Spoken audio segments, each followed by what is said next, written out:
துதிக்கிறோம் ஆண்டவரே. முழு இருதயத்தோடு முழு சிந்தையோடு ஆண்டவரே நாங்கள் உம்மை போற்றி துதிக்கிறோம். மற்ற சிந்தைகளெல்லாம் நாங்கள் கலைந்து விட்டு ஆண்டவரே தெய்வமே ஆவியின் சிந்தையுள்ளவர்களாக ஆண்டவரே நாங்கள் உம்மை தொழுது கொள்ளுகிறோம். உண்மையோடு உத்தமத்தோடு ஆண்டவரே நாங்கள் தொழுது கொள்ளுகிறோம் ஆண்டவரே. அல்லேலூயா. ஆண்டவரே எங்களை மட்டும் நடத்தி வந்திருக்கிறீர் ஆண்டவரே. இந்த 6 மாதங்கள் ஆண்டவரை கடக்க எங்கள் கிருபை செய்திரே. உயிரோடு எங்களை இந்த இடத்திலே அழைத்து கொண்டு வந்திருக்கிறீரே ஆண்டவரே. அந்த தயவிற்காக நன்றி செலுத்துகிறோம். எத்தனையோ பேர் இந்த உலகத்தை விட்டு கடந்து சென்றிருக்கிறார்கள். எத்தனையோ விபத்துகளிலே மாட்டி தவித்து இருக்கிறார்கள். ஆனால் நம்மளுடைய ஆண்டவர் சுகத்தோடு பலத்தோடு ஆரோக்கியத்தோடு இந்த இடத்துல அழைத்து வந்ததுக்காக உமக்கு நன்றி என்று சொல்லுவோமா? உமக்கு நன்றி ஆண்டவரே. ஆயுசு நாட்களை ஆண்டவரே எங்களுக்கு கூட்டி கொடுத்திருக்கிறீரே, உமக்கு ஸ்தோத்திரம் ஆண்டவரே.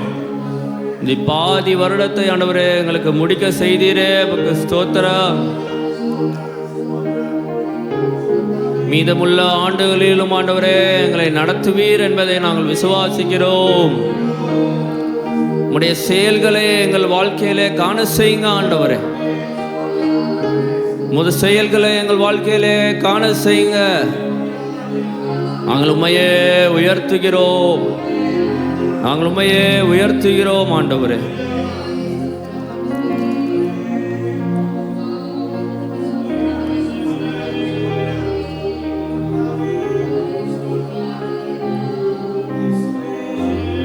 என் ஆத்துமாவே கர்த்தரை ஸ்தோத்திரி, அவர் செய்த சகல உபகாரங்களையும் நீ மறவாதே. ஆண்டவரே இந்த வசனத்திற்கு ஏற்ப ஆண்டவரே நீர் செய்த சகல உபகாரங்களிலும் ஆண்டவரே நாங்கள் நினைவு கூர்ந்து மறவாமல் உமக்கு நன்றி செலுத்துகிறோம். உமக்கு ஸ்தோத்திரங்களை நாங்கள் ஏறெடுக்கிறோம் ஆண்டவரே.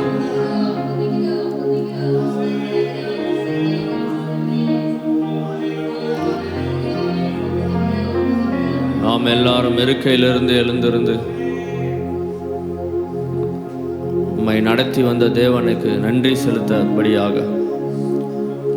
ஆத்துமாவே நன்றி சொல்லு முழு உள்ளத்தோடே என்ற பாடலை நாம் எல்லாரும் சேர்ந்து கரங்களை தட்டி பாடுவோம்.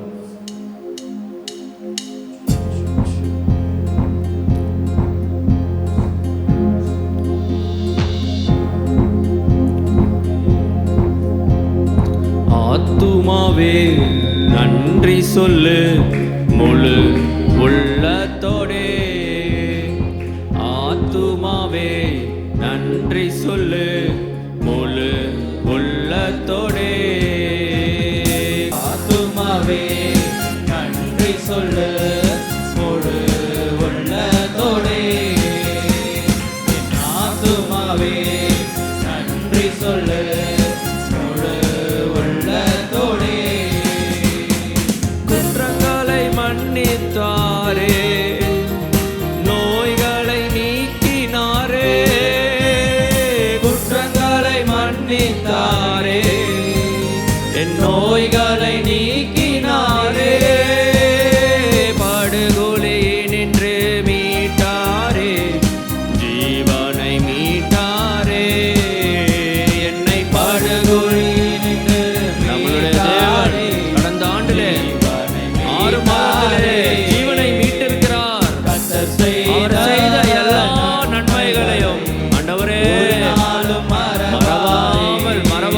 மறவாமல் கர்த்தர் செய்த நன்மைகளை ஒரு நாளும் மறவாதே.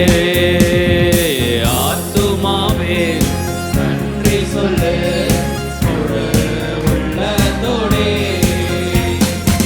ஆத்துமாவே நன்றி சொல்லு முழு உள்ளத்தோடே. கிருபை இரக்கங்களால் மணிமுடி சூட்டுகின்றார். கிருபை இரக்கங்களால் மணிமுடி சூட்டுகின்றார். வாழ்நாளெல்லாம் நன்மைகளால்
வெளிப்படுத்தினார்.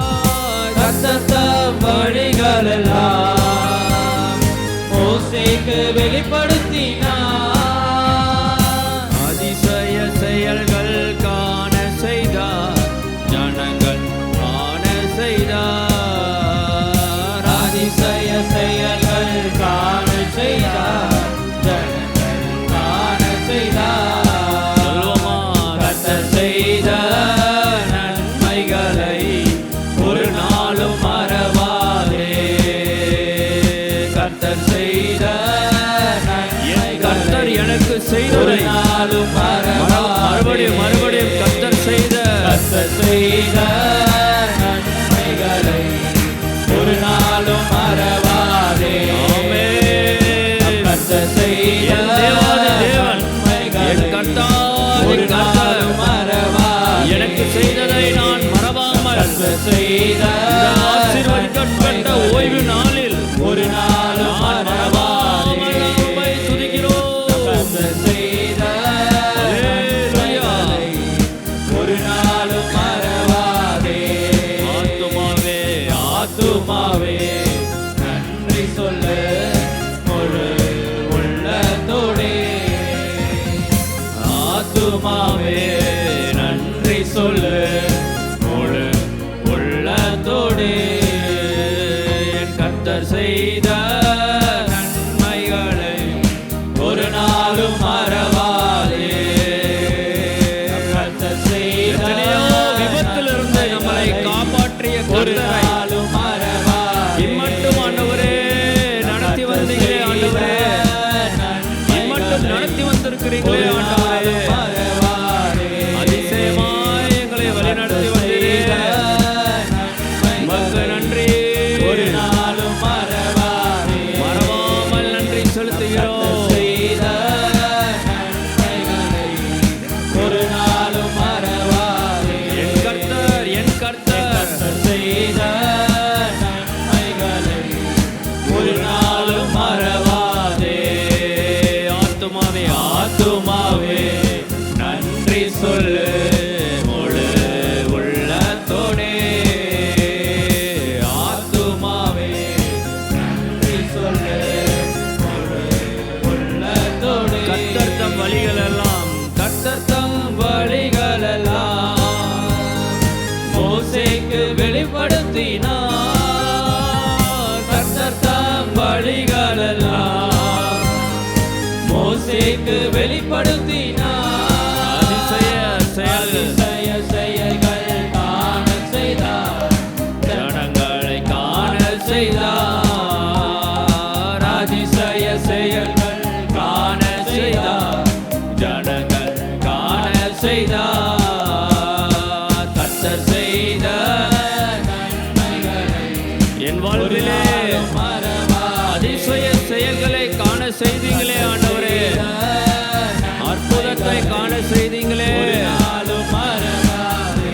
என் ஆத்துமாவே ஆத்துமாவே அந்த செயல்களை காண செய்ததற்காக நன்றி நன்றி என்று சொல்வோமா?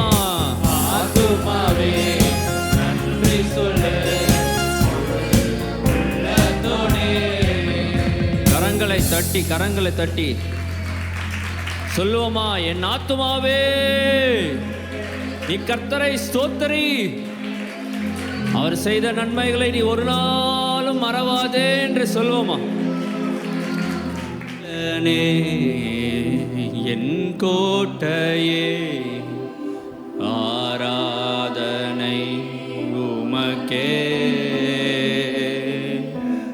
என் பலனே என் கோட்டையே ஆராதனை உமக்கே.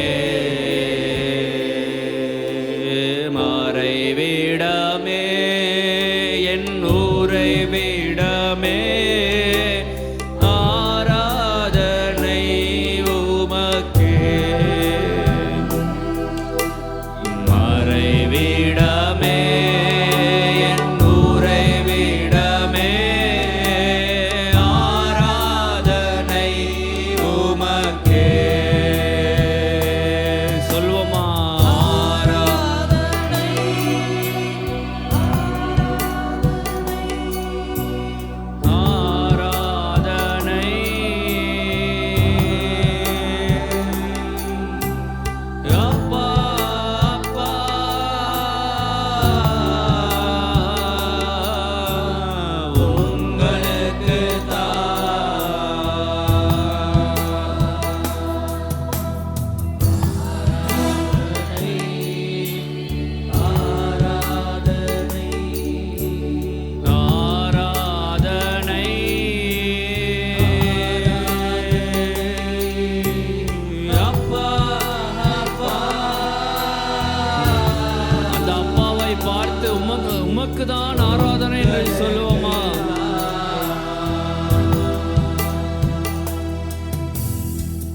வசனம் எரேமியால் எப்படியாக சொல்லுகிறது, என் பெலனும் என் கோட்டையும் நெருக்கப்படுகிற நாளில் என் அடைக்கலமுமாகிய கர்த்தாவே.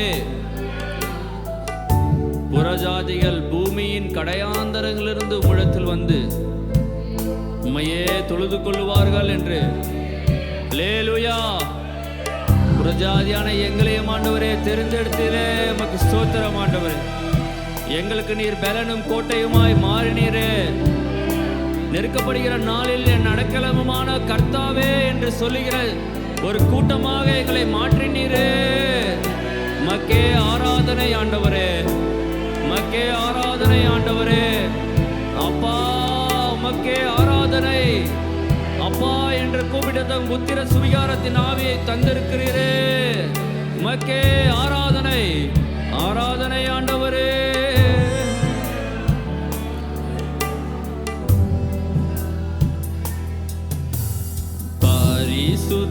பரிசுத்தமாகும் யெகோவா மெக்காதி, ஆராதனை உமக்கே. பரிசுத்தமாகும் யெகோவா மெக்காதி, ஆராதனை உமக்கே. அல்லேலூயா. உருவாக்கும் தெய்வம் யெகோவா வசேனோ, ஆராதனை உமக்கே. உருவாக்குற தெய்வமே, உருவாக்கும் தெய்வம் யெகோவா வசேனோ, ஆராதனை உமக்கே. சொல்லுவோமா எல்லாரும் சேர்ந்து, ஆராதனை, ஆராதனை, ஆராதனை ஆண்டவரே.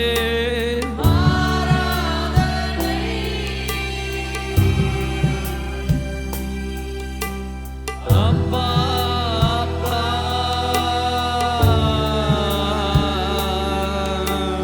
உங்களுக்கு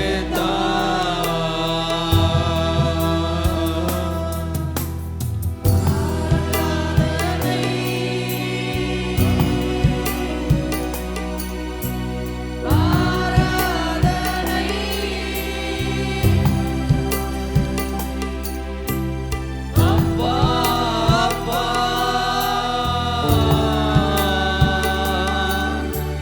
உங்களுக்கு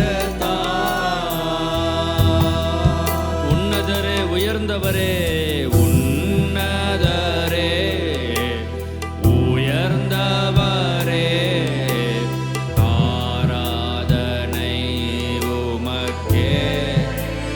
அந்த உன்னரை நாம் ஆராதிப்போமா? அல்லேலூயா. ஆராதனை உமக்கே. பரிகாரியே, பரிகாரியே, பலியானீரே, ஆராதனை உமக்கே. எனக்காக, எனக்காக பலியான தெய்வமே,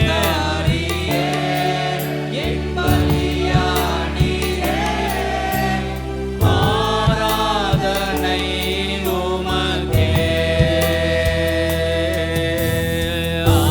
ஆராதனை,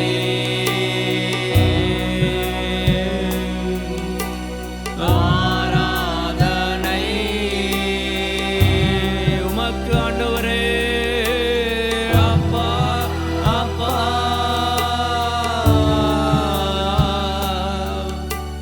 உங்களுக்கு ராஜா, ராஜா உம் மாளிகையில் ராப்பகலாய் அமர்ந்திருப்பேன். இயேசு ராஜா உம் மாளிகையில் ராப்பகலாய் அமர்ந்திருப்பேன்.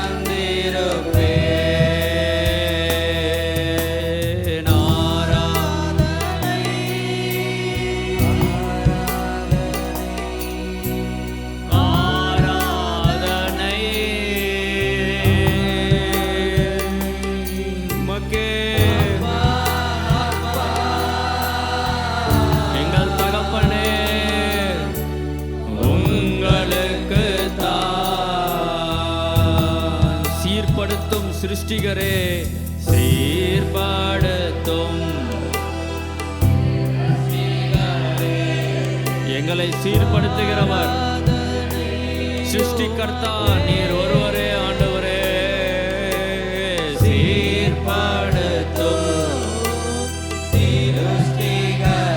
செவையான பாதைகளிலே எங்களை அழைத்து கொண்டு போகிற தெய்வமே, உமக்கு ஆராதனை ஆண்டவரே. ஸ்திரப்படுத்தும் துணையாளரே, ஆராதனை உமக்கே. எங்களை ஸ்திரப்படுத்தும் ஆண்டவரே, துணையாளரே, ஆராதனை உமக்கே. ஆராதனை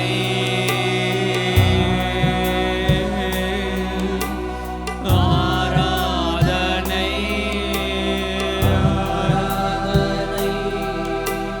அப்பா அப்பா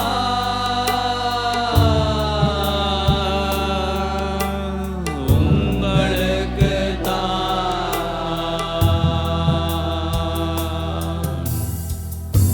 அல்லேலூயா. உண்மையோடு பாடியிருக்கிறோம் அந்த பாடல் வரிகளை. உமக்கு மாத்திரம் என்று எத்தனை பேர் விசுவாசத்தோடு சொல்ல முடியும்? எங்கள் ஆராதனை உமக்கு மாத்திரம், உமக்கு மாத்திரமே ஆண்டவரே. ஆராதனைக்குரியவரே, ஆராதனை நாயகனே, உமக்கே ஆராதனை. கரங்களை தட்டி ஆண்டவரே உமக்கே ஆராதனை. எங்களை ஸ்திரப்படுத்துகிறவர், சீர்படுத்துகிறவர், உமக்கே ஆராதனை ஆண்டவரே. உன்னதத்திலே வீற்றிருக்கிறவரே, எங்களுக்காக பலியான தெய்வமே, எங்களுக்காக ரத்தம் சிந்தினவரே, எங்கள் பாவங்களை எல்லாம் போக்கினவரே, உமக்கே ஆராதனை ஆண்டவரே, உமக்கே ஆராதனை ஆண்டவரே. எங்களை பரிசுத்தப்படுத்துங்க ஆண்டவரே. ஆண்டவரே எங்களை பரிசுத்தப்படுத்துகிறவரே, யெகோவா மெக்காதிஸ் உமக்கே ஆராதனை. யெகோவா ஒசேனோ உமக்கே ஆராதனை.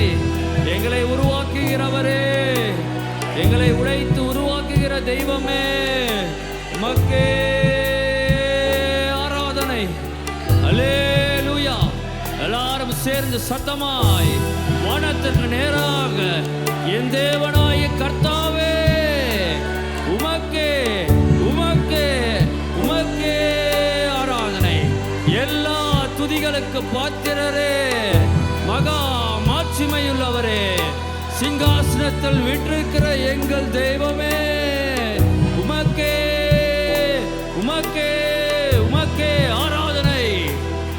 அல்லேலூயா.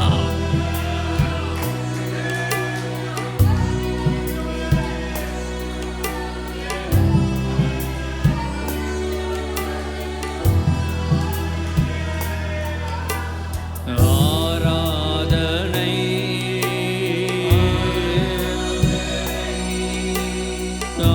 ஆராதனை ஆராதனை அப்பா அப்பா. எங்கள் தெய்வமே, எங்கள் தகப்பனே, எங்கள் தகப்பனானவரே, உமக்கே. மறுபடியும் சொல்வோமா? சத்தமாய் சபையே சபையே சத்தத்தை உயர்த்தி, சபையே சத்தத்தை உயர்த்தி, ஆராதனை ஆராதனை ஆராதனை. ஆமே அப்பா அப்பா.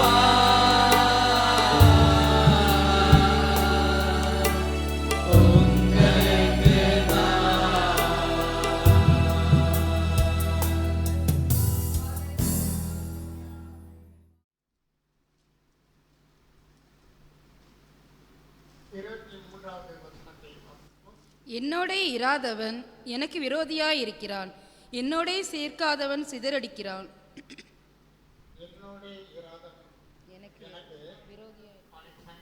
கட்டினாலும் கூட முறித்து போடுற அளவுக்கு அவனுக்குள்ளாங்க அசுத்த ஆவிகளுடைய வல்லமை. ஆண்டவர் அவனுக்கு ஒரு பெரிய ரட்சிப்பை கட்டளையிட்டார். பிசாசுகள்லாம் ஓடி போயிடுச்சு, அவன் சரீரத்தை விட்டு போயிடுச்சு. இப்போ அவன் ஆண்டவர் அந்த எல்லையை விட்டு வெளியே போகும்படியாக அந்த ஊர் ஜனங்களெல்லாம் அவரை வேண்டிக்கிறாங்க. அவங்களுக்கு மனுஷனை காட்டிலும் பன்றிகள் தான் முக்கியம். அவங்க கணக்குப்படி 2000 பன்றிகள் போச்சு. ஒரு மனிதன் காப்பாற்றப்பட்டான் என்பதை காட்டிலும் அவங்களுக்கு பன்றிகள் போச்சு. நீங்கள் எங்கள் எல்கையை விட்டு போயிடுங்க, போதும், நீங்கள் வந்ததுக்கு 2000 லாஸ். அருமையாளர்களே, ஆண்டவர் ஏற்றுக்கொண்டார். நான் போகிறேன்ட்டு ஒரு படகுல ஏற ஆரம்பிச்சிட்டார். அப்படி ஏறும் பொழுது அந்த பிசாசு பிடிக்கப்பட்டு குணமாக்கினவன் சொன்ன ஒரு வார்த்தை 18வது வசனத்தை வாசிப்போம். அப்படியே அவர் படவில் ஏறுகிற பொழுது பிசாசு பிடித்திருந்தவன் அவரோட கூட இருக்கும்படி தனக்கு உத்தரவு கொடுக்க அவரை வேண்டிக் கொண்டான். அதாவது இவ்வளோ பெரிய ரட்சிப்பை கொடுத்த கர்த்தரோடு நம்ம இருந்துட்டால் நல்லா இருக்குமே, அது அவனுடைய விருப்பமாக இருந்தது. ஆனால் ஆண்டவர் அதுக்கு சம்மதிக்கவில்லை.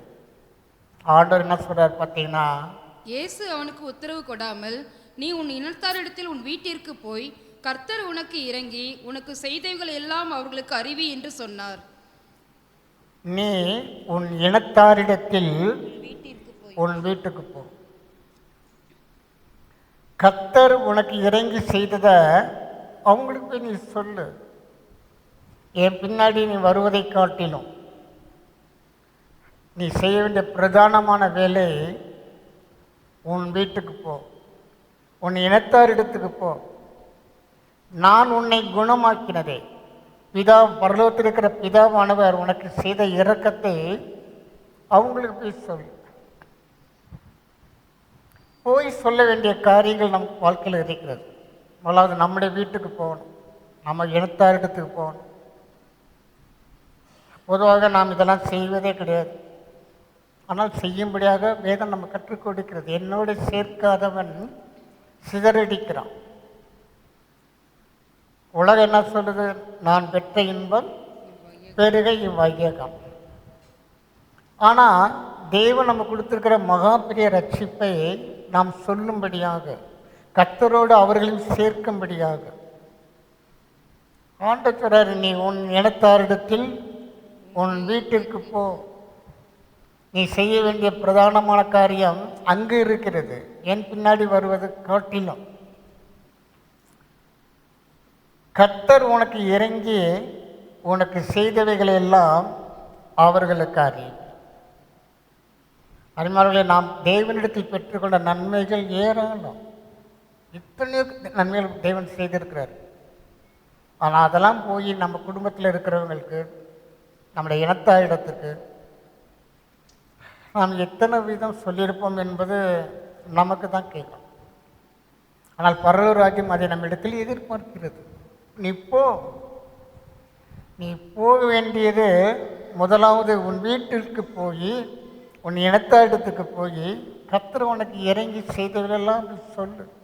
அவன் என்ன செய்கிறான்னு பாருங்கள். அடுத்த வருஷத்தை பார்ப்போம். அந்தபடி அவன் போய் இயேசு தனக்கு செய்தவைகள் எல்லாம் தெக்கப்போலி என்னும் நாட்டில் பிரசித்தம் பண்ண தொடங்கினான். எல்லாரும் ஆச்சரியப்பட்டார்கள். இவன் வீட்டோட நிற்கலை அல்லது உறவினர்களோடு நிற்கலை, தேசம் எங்கும் இயேசு தனக்கு செய்ததை பிரசித்தம் பண்ண தொடங்கினான். அருமையானவர்களே, நம்ம கையில் அதாவது வேதத்தில் சொல்லப்பட்டிருக்கிறது, குலத்துக்கு ஒருவராகவும் கோத்திரத்துக்கு ஒருவனாகவும் தேவன் தெரிந்து கொள்ளுகிறார். ஒரே நேரத்தில் மொத்தம் அவர் 5000 பேர் வாங்கன்னு சொல்லி இன்றைக்கி ரெக்ரூட் பண்ணுற மாதிரிலாம் தேவன் செய்வது கிடையாது. ஒரு குலம் என்றால் அதிலிருந்து ஒரு நபரை தேவன் தெரிந்து கொள்கிறார். ஒரு கோத்திரம் என்றால் அதிலிருந்து ஒரே ஒரு நபரை தான் தேவன் தெரிந்து கொள்கிறார். அந்த ஒரு நபர் போய் என்ன பண்ணணுமா, தேவன் தனக்கு செய்த ஆசீர்வாதங்களை, நன்மைகளை தன் வீட்டிற்கும் தன் இனத்தாடத்துக்கும் போய் சொல்ல வேண்டும். போய் சொல்ல வேண்டிய காரியங்கள் நிறைய இருக்கிறது. யோவானின் சுவிசேஷம் 4வது அதிகாரம்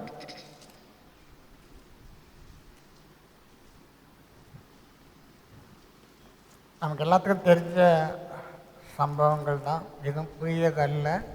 ஆனாலும் கூட நாம் கற்றுக்கொள்ள வேண்டிய சத்தியங்கள் இங்கே இருக்கிறது. ஆண்டவர் ஒரு மதிய வேளையில் ஒரு ஸ்திரியை பார்த்து எனக்கு தாகத்துக்கு தண்ணி தா அப்படின்னு கேட்குறான். அப்போ தொடர்ந்து அவளுக்கு தேவன் பரலோக ராஜ்யத்தினுடைய சுவிசேஷத்தை சொல்கிறான். நீ போய் உன் புருஷனை அழைத்து கொண்டு வா. ஆனால் அவன் சொல்கிறான், எனக்கு புருஷன் கிடையாது. ஆண்டவர் ஜீவ தண்ணீரை குறித்து அவளுக்கு போதிக்கிறார். அந்த ஸ்திரீ என்ன செய்கிறான்னு பார்த்தீங்கன்னா 28வது வசனத்தை வாசிப்போம். அப்பொழுது அந்த ஸ்திரீ தன் குடத்தை வைத்துவிட்டு ஊருக்குள்ளே போய் ஜனங்களை நோக்கி, நான் செய்த எல்லாவற்றையும் ஒரு மனுஷன் எனக்கு சொன்னார், அவரை வந்து பாருங்கள், அவர் கிறிஸ்துதானோ என்றாள். ரொம்பலாம் பிரசங்கம் பண்ணலாம். இந்த அம்மா இயேசு கிறிஸ்து சொன்ன எல்லாத்தையும் ரிப்பீட் பண்ணி சொல்லலை. ஆண்டவர் நிறைய சத்தியங்களை அவளுக்கு சொல்லி கொடுத்தாரு. ஆனால் அவள் என்ன பண்ணுறா, நான் செய்த எல்லாவற்றையும் ஒரு மனுஷன் எனக்கு சொன்னார், அவரை வந்து பாருங்க. போய் சொல்ல வேண்டிய பகுதியில் போய் சொல்லணும். அழைத்து கொண்டு வர வேண்டியவர்களை அழைத்து கொண்டு வர வேண்டும். கர்த்தரோடு சேர்க்க வேண்டிய பொறுப்பு நம்ம எல்லாருக்கும் இருக்கிறது. என்னோட சேர்க்காதவன் சிதறடிக்கிறான். இவ போய் தண்ணி கொடுத்த அங்கேயே வச்சுப்பிட்டு தன் ஊரில் போய் சொல்கிறா, வந்து பாருங்க. 30வது வசனத்தை வாசிப்போம். அப்பொழுது அவர்கள் ஊரிலிருந்து புறப்பட்டு அவரிடத்தில் வந்தார்கள். எல்லாம் வந்துட்டாங்க. இவன் ரொம்ப எல்லாம் பிரசங்கம் பண்ணலை. பெரிய சொற்பொழிவு நாங்கள் நடத்தலை. வந்து பார். அதாவது நாம் கர்த்தரிடத்திலே சேர்க்கும்படியாக பிரயாசப்படுவோம் என்றால் பரத்திலிருந்து தேவன் ஒத்தாசை அனுப்புவார். நம்ம செய்கிற எல்லா காரியத்திலையும் அவர் நமக்கு துணை நின்று காரியங்களை வாக்கி பண்ணுவார். கேட்கும்படியாக அவருடைய இருதயத்தை அது அவர் பார்த்து கொள்வார். நம்ம சொன்னவங்க கேட்க மாட்டாங்க, இவங்கெல்லாம் நம்ம பேச்சு கேட்க மாட்டாங்கன்னு நம்மளே என்ன பண்ணக்கூடாது, ஒரு முடிவுக்கு வந்துடக்கூடாது. இந்த அம்மா குடத்தை வச்சுட்டு நேராக ஊருக்கு போயிட்டான். பரிமாணவர்களே, இந்த அதிகாரத்தில் 39வது வசனத்தை வாசிப்போம். நான் செய்த எல்லாவற்றையும் எனக்கு சொன்னார் என்று சாட்சி சொன்ன அந்த ஸ்ரீனுடைய வார்த்தை நிமித்தம் அந்த ஊரில் உள்ள சமாரியரில் அநேகர் அவர் மேல் விசுவாசம் உள்ளவர்கள் ஆனார்கள். அந்த ஊரில் உள்ள சமாரியரில் அநேகர். இந்த அம்மா பிரசங்கம்லாம் பண்ணல. ஒரே ஒரு வார்த்தை சொன்னா, வந்து பாருங்கள். ஜனங்கள் வரும்படியாக கர்த்தர் அவருடைய இதயத்தை ஆயத்தப்படுத்துவார். சேர்க்க வேண்டிய பொறுப்பு நம்ம எல்லாருக்கும் இருக்கிறது. தேவ சமூகத்திலே அவரோடு சேர்க்க வேண்டும். அவர் சமூகத்திலே நாம் சேர்க்க வேண்டிய பொறுப்பு நமக்கு எல்லாருக்கும் இருக்கிறது. போக வேண்டிய இடத்துக்கு போகணும், அழைத்து கொண்டு வர வேண்டியவர்களை அழைத்து கொண்டு வர வேண்டும். அது நம்ம எல்லார் மேலே விழுந்த கடமை. யாருமே இதெல்லாம் என்னால் முடியாதுன்னு சொல்ல முடியாது. தேவ சமூகத்தில் போய் சொல்ல முடியாது. இந்த அம்மா ரொம்ப படிப்பறிவு உள்ளவர்கள் இல்லை, அது சத்தியம் தெரிந்தவள் கிடையாது. இன்னும் சொல்லப்போனால் அவள் புறச்சாது. அவளுக்கும் வேத சத்தியங்கள் எதுவுமே தெரியாது. அவள் தெரிஞ்சதை சொல்கிறாள், வந்து பாருங்கள். இங்கே போடப்பட்டிருக்கிறது, அந்த ஊரில் உள்ள சமாரியரில் அநேகர் அவர் மேல் விசுவாசம் உள்ளவர்களானார். 41வது வருஷத்தை வாசிப்போம். அப்பொழுது அவருடைய உபதேசத்தின் நிமித்தம் இன்னும் அநேக பேர் விசுவாசித்து, இன்னும் அநேகம் பேர். இதுக்கெல்லாம் மூல காரணம் யாருன்னு கேட்டீங்கன்னா, இந்த அம்மா ஊரில் போய் சொன்ன ஒரே ஒரு வார்த்தை, வந்து பாருங்கள், அவர் மேசியாதானோ, வந்து பாருங்கள்.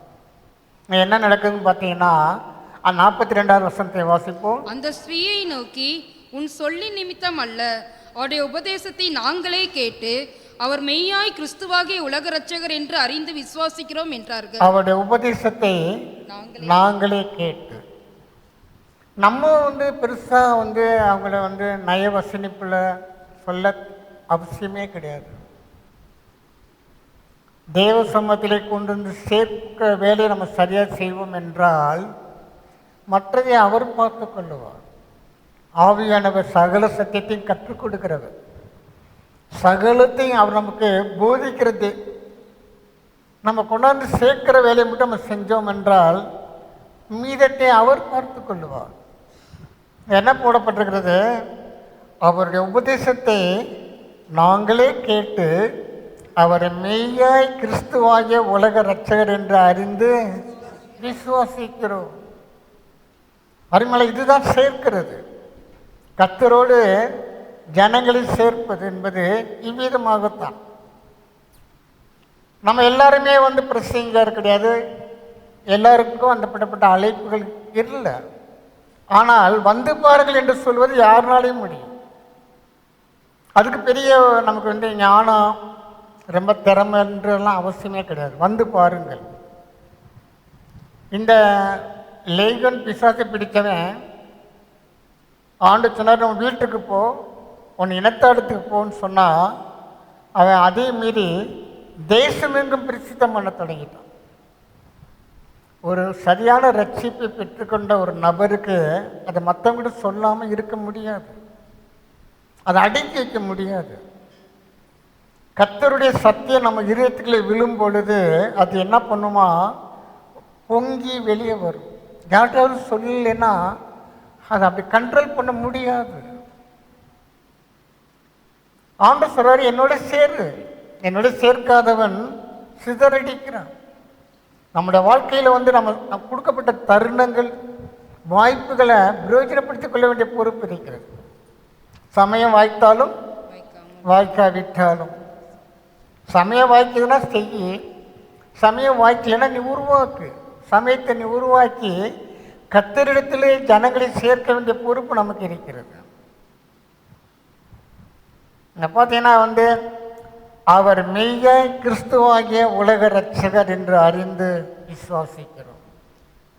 நாம் மட்டும் போய் வந்து பாருன்ற ஒரே ஒரு வார்த்தை சொல்வோம் என்றால் மீதத்தை தேவன் பார்த்துக்கொள்வார். ஏன்னா ரட்சிப்பு என்பது அவர் கருத்தில் இருக்கிறது. நம்ம யாரையும் ரட்சிக்க முடியாது. நம்ம செய்ய வேண்டிய வேலை ரொம்ப சிம்பிள் தான், அவரோட சேர்க்கிறவர்களாக. 2 ராஜாக்கள் 5வது அதிகாரம்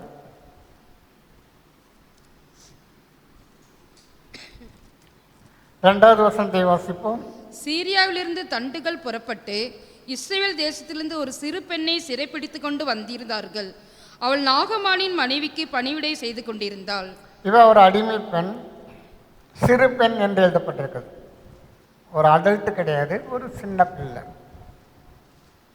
இவ அடிமையாக கொண்டு வரப்பட்ட இடத்துல தன்னுடைய எஜமாட்டிக்கு பணிவிடை செய்து கொண்டிருக்கிறான். அவன் என்ன செய்யறான் பாருங்க, அடுத்த வருஷத்தை வாசிப்போம். அவள் தன் நாச்சியாரை பார்த்து, என் ஆண்டவன் சமாரியாவில் இருக்கிற தீர்க்க தரிசனத்தில் போவாரானால் நலமாயிருக்கும், அவர் இவருடைய குஷ்டரோகத்தை நீக்கி விடுவார் என்றாள். அவர் சொன்ன காரியம் ரொம்பலாம் இல்லை. ஏகவா கடவுள் ஒருத்தர் இருக்கிறாரு, அவர் தான் வானத்தின் பூமியை சிருஷ்டித்தாரு, எதுவுமே அவர் சொல்லலை. அவர் சொன்ன அந்த காரியம் ஒரு சின்ன ஸ்டேட்மெண்ட் தான். என் ஆண்டவன் சமாரியாவில் இருக்கிற தீர்க்கதரிசனத்தில் போவாரானால் நலமாயிருக்கும். அருமையானவர்களே, இன்னைக்கு இந்த நலமானதை பெற்றுக்கொள்ளும்படியாக அநேக ஜனங்கள் ஏங்கி கொண்டிருக்கிறார்கள். சொல்ல வேண்டிய சிறு பெண்கள் தான் இன்னைக்கு அதிகமாக தேவையாக இருக்கிறது. நிறைய பேருக்கு இயேசு தேவைப்படுது, நிறைய பேருக்கு கர்த்தர் தேவைப்படுறாங்க. பலவிதமான பாடுகள், உபத்திரவங்கள், கஷ்டங்கள். அங்கே மதுராந்தகம் பக்கத்தில் ஒரு ஸ்கூலில் ஒரு டீச்சர், அவருடைய ஹஸ்பண்டுக்கு ஒரு மரணத்துக்கு ஏதுவான ஒரு வியாதி வந்துடுச்சு. அவர் ரொம்ப தன்னுடைய உடம்பை ஃபிட்டாக வச்சுக்கிடுவார், சரியாக எக்ஸசைஸ் பண்ணுவார், நல்ல வெஜிடபிள்ஸ் பக்குவமாக சாப்பிட்டு உடம்பை அவ்வளோ பாதுகாப்பாக வைத்து கொண்டிருந்த அந்த நபர் சரீரத்தில் ஒரு மரணத்துக்கு எதுவான வியாதி. அவர் சொன்ன ஒரு காரியத்தை என்று சொன்னாங்க, எனக்கு மனசு ரொம்ப உடஞ்சே போயிடுச்சு. என்னை காப்பாற்றுவதற்கு இந்த உலகத்தில் யாருமே இல்லையா?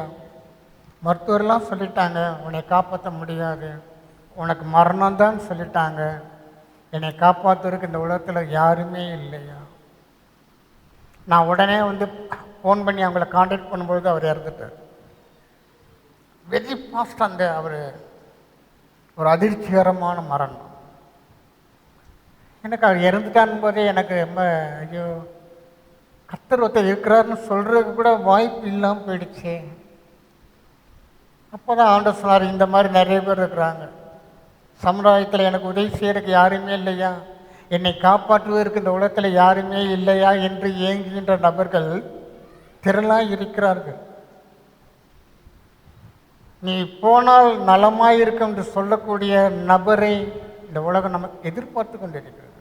அவங்களுக்கு தெரியலை என்னை காப்பாற்றுவதற்கு யாராச்சும் இல்லையா, தெரியலை. ஆனால் தெரிந்திருக்கிற நாம் என்ன பண்ணுறோம், நம்ம போய்கிட்டே இருக்கிறோம். ஒரு அடிமை பெண் பாருங்களேன், படிப்பறிவு இல்லாத பிள்ளை, சின்ன பிள்ளை, ஆனால் அவளுக்குள்ள ஒரு எண்ணம் உண்டாகுது பாருங்களேன், என்னுடைய எஜமானர் வியாதி, இந்த வியாதி நீக்குவதற்கு ஒரு மருந்து இருக்கிறது, ஆனால் இதை சொல்லுவதற்கு ஒரு ஆள் தேவைப்படுகிறது.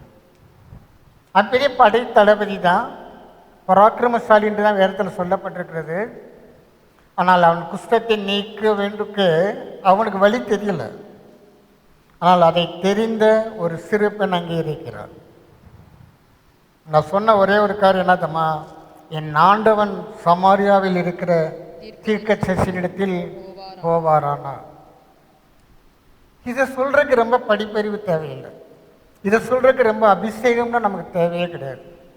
இன்னைக்கு தேவை உள்ளவர்கள் ரட்சிப்புக்காக, சரீர சுகத்துக்காக, பலனுக்காக ஏங்கி கொண்டிருக்கிற ஜனங்கள் திரளாக இருக்கிறார்கள்.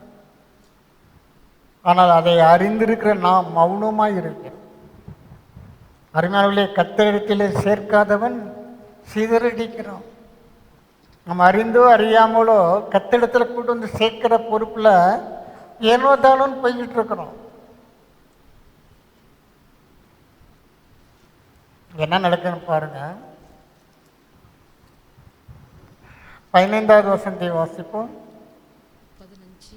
அந்த 2 ராஜாக்கள் 5:15வது வசனம். அப்பொழுது அவன் தன் கூட்டத்தாரோடெல்லாம் தேவனுடைய மனுஷனிடத்திற்கு திரும்பி வந்து அவனுக்கு முன்பாக நின்று, இதோ இஸ்ரவேலில் இருக்கிற தேவனை தவிர பூமி எங்கும் வேறே தேவன் இல்லை என்பதை அறிந்தேன். இப்போது உமது அடியேன் கையில் ஒரு காணிக்கை வாங்கி கொள்ள வேண்டும் என்றான். இந்த சிறுப்பெண் கர்த்தரை குறித்தோ கர்த்தருடைய மகத்துவங்களை குறித்தோ எதுவுமே சொல்லலை. ஒரு தீர்க்கதரிசி இருக்கிறாரு, அங்கே நீர் போவீரானால் உன்னை குணமாக்குவதற்கு ஒருத்தர் இருக்கிறாரு, உன்னை ஆசீர்வதிப்பதற்கு ஒருத்தர் இருக்கிறாரு, உன்னை ரட்சிப்பதற்கு ஒருவர் இருக்கிறார். இதை சொல்வதற்கு இன்னைக்கு ஆட்கள் சமுதாயத்துக்கு தேவையாக இருக்கிறது. இவர் ரொம்பலாம் ஒன்றும் பிரசங்கம்லாம் பண்ணலை, ஒரே ஒரு சென்டென்ஸ், அவ்வளோதான். என்ன ரிசல்ட்டுன்னு கேட்டீங்கன்னா, இஸ்ரவேலில் இருக்கிற தேவனை தவிர பூமி எங்கும் வேறே தேவன் இல்லை என்பதை அறிந்து ஆவியனர் பார்த்து கொள்வார். நமக்கு ஒருவேளை ரொம்ப விளக்கமாக சொல்ல முடியலை, சந்தர்ப்பம் அப்படி அமையலை, எனக்கு தெரியலை, ஒரே ஒரு வார்த்தை, அங்கே உங்களுக்கு உதவி செய்வதற்கு ஒருத்தர் இருக்கிறார். அதை சொல்லுவதற்கு நமக்கு அந்த பாரம் நமக்குள்ள இருக்கணும். என்னோட சேர்க்காதவன் சிதறடிக்கிறான். கூட்டி சேர்க்க வேண்டிய பொறுப்பு நம்ம எல்லாருக்கும் இருக்கிறது. அவன் என்ன சொல்றான் பாருங்க, 18வது வசனத்தை வாசிப்போம். ஒரு காரியத்தையே கர்த்தர் 17வது வசனம். அப்பொழுது நாகமான், ஆனாலும் 2 கோவேறு கழுதைகள் சுமக்கத்தக்க 2 பொதிமண் உமது அடியேனுக்கு கட்டளையிட வேண்டும். உமது அடியேன் இனி கர்த்தருக்கே அல்லாமல் அந்நிய தேவர்களுக்கு சர்வாங்க தகனத்தையும் பலியையும் செலுத்துவதில்லை. தேவ சமத்தில் அவன் சொல்லிட்டு போறான், முதலாவது கர்த்தரே தேவன் என்பதை அவன் உணர்ந்துக்கிட்டான், புரிஞ்சுக்கிட்டான். அடுத்தபடி அவன் சொல்கிற ஸ்டேட்மெண்ட் என்ன கேட்டீங்கன்னா, உமது அடியேன் இனி கர்த்தருக்கே அல்லாமல் அந்நிய தேவர்களுக்கு சர்வாங்க தகனத்தையும் பலியையும் செலுத்துவது இல்லை. அருமையானவர்களே, இது இவ்வளோ காரியம் நடந்திருக்கு. ஒரு சிறுபெண் சொன்ன ஒரு சின்ன ஒரு விவரம். சமாரியாவில் இருக்கிற தீர்க்கதரிசியில் போவாரனால் நலமாக இருக்கும். இந்த நலத்துக்காக இந்த சமுதாயம் ஏங்கி கொண்டிருக்கிறது. நம்ம குடும்பத்தில் எத்தனை பேர் இருக்கிறாங்க? நம்முடைய இனப்பந்துக்கள், உற்றார் உறவினர்கள், நண்பர்கள், எல்லாருக்கும் இயேசு தேவைப்படுகிறது. எல்லாருக்கும் தேவனுடைய அன்பு தேவைப்படுகிறது. எல்லாருக்கும் தேவனுடைய மனதுருக்கம் தேவைப்படுகிறது. யாரோ ஒருத்தவங்க சொன்னனால தான் நம்ம அறிந்து கொண்டோம். யாரோ ஒருத்தவங்க வழிகாட்டுனால தான் நம்ம இன்னைக்கு இங்கே வந்து உட்கார்ந்து இருக்கிறோம். யாரோ ஒருத்தர் நமக்காண்டி ஜெபம் பண்ணி இருக்கிறாங்க. நம்ம யதார்த்தம் அங்கே வந்து உட்காரல. அதுக்கு பின்பதாக நிறைய காரியங்கள் நடந்திருக்கிறது. நம்மளா யாரும் வந்து கடவுளை தேடி அலைஞ்சு கண்டுபிடிச்சது கிடையாது. யாரோ ஒருத்தவங்க நமக்கு சொல்றதுனால தான் நாம் கர்த்தரை அறிந்து கொண்டோம். யாரோ ஒருத்தவங்க வேதத்தை படித்து நமக்கு பிரசங்கம் பண்ணதுனால தான் நமக்கு சத்தியத்தை கற்றுக்கொண்டு இருக்கிறோம். நாம் கற்றுக்கொண்ட சத்தியத்தை மற்றவர்களுக்கு சொல்லும்படியாக, கர்த்தரிடத்திலே ஜனங்களை சேர்க்கும்படியாக, அது வேதம், அதாவது பரலோகராஜ்யம் நம்ம இடத்துல எதிர்பார்க்கிறது. என்ன சொல்றான்? இஸ்ரவேலில் இருக்கிற தேவனை தவிர பூமி எங்கும் வேறு தேவன் இல்லை.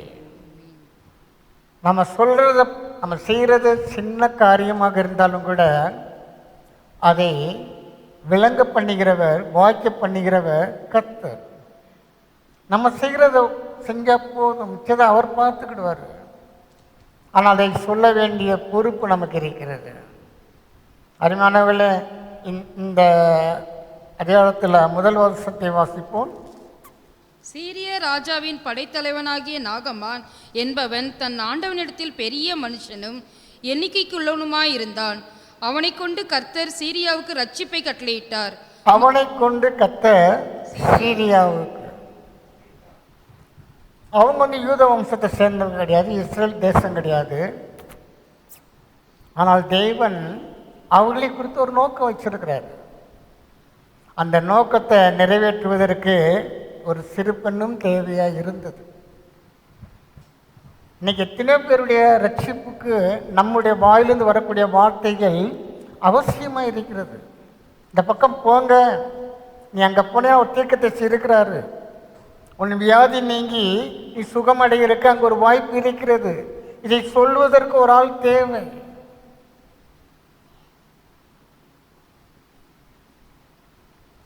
அவனை கொண்டு கர்த்தர் சீரியாவுக்கு ரட்சிப்பை கட்டளையிட்டார். இயேசு கிறிஸ்து பிறப்பதற்கு முன்பதாக, கிட்டத்தட்ட 900 வருஷத்துக்கு முன்பதாக நடந்த சம்பவம் இது. அப்போஸ்தலர் நடபடிகள் 11வது அதிகாரம்.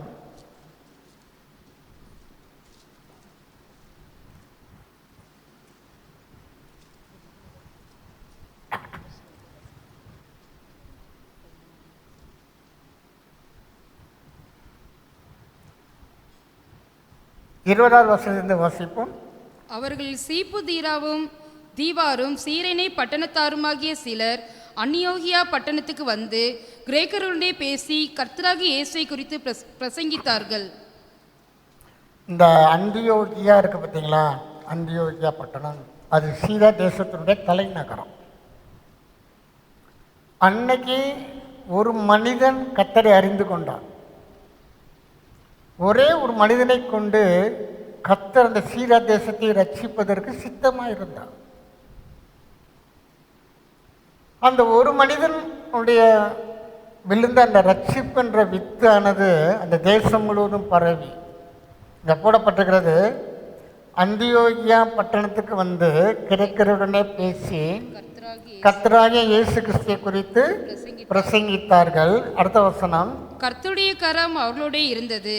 அநேக ஜனங்கள் விசுவாசிகளாகி கர்த்தரிடத்தில் திரும்பினார்கள். அநேக ஜனங்கள் விசுவாசிகளாகி. அருமையானவர்களே, நம்ம சொல்கிற ஒரே ஒரு வார்த்தை அதில் சொல்லப்பட்டிருக்குது, கர்த்தருடைய கரம் அவர்களோட இருந்தது. நமக்குள்ளாக அந்த பாரம் இருந்து நாம் செயல்படுவோம் என்றால் பரலோக ராஜ்யம் நம்மளோடு சேர்ந்து கொள்கிறது. பரிசுத்த ஆவியானவர் நம்மளோடு சேர்ந்து கொள்கிறார். கர்த்தருடைய கரம் நம்மளோடு சேர்ந்து கொள்கிறது.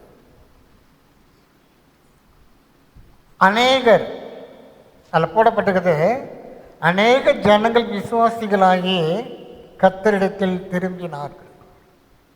ஒரு சிறுபெண் சொன்ன ஒரு சின்ன வார்த்தை இந்த சம்பவம் நடக்குது. எப்போன்னு கேட்டிங்கன்னா, இயேசு கிறிஸ்து மரித்து சரியாக 10 வருஷம் கழிச்சு இந்த சம்பவம் நடக்குது. இதுக்குள்ளே இடைப்பட்ட காலத்தை நீங்கள் கணக்கு பண்ணி பார்த்தீங்கன்னா, தேவன் அவ்வளவு நாளும் அந்த தேசத்தில் ரட்சிப்புக்கு ஏதுவான காரியங்களை செய்து கொண்டிருக்கிறார். தொடர்ந்து வாசிப்போம். 24வது வசனத்தை வாசிப்போம். அவன் நல்லவனும் பரிசுத்த ஆவியினாலும் விசுவாசத்தினாலும் நிறைந்தவனுமாய் இருந்தான். அநேக ஜனங்கள் கர்த்தரிடமாய் சேர்க்கப்பட்டார்கள். திருப்பியும் சொல்லப்பட்டிருக்கிறது, அநேக ஜனங்கள் கர்த்தரிடத்தில் சேர்க்கப்பட்டார்கள்.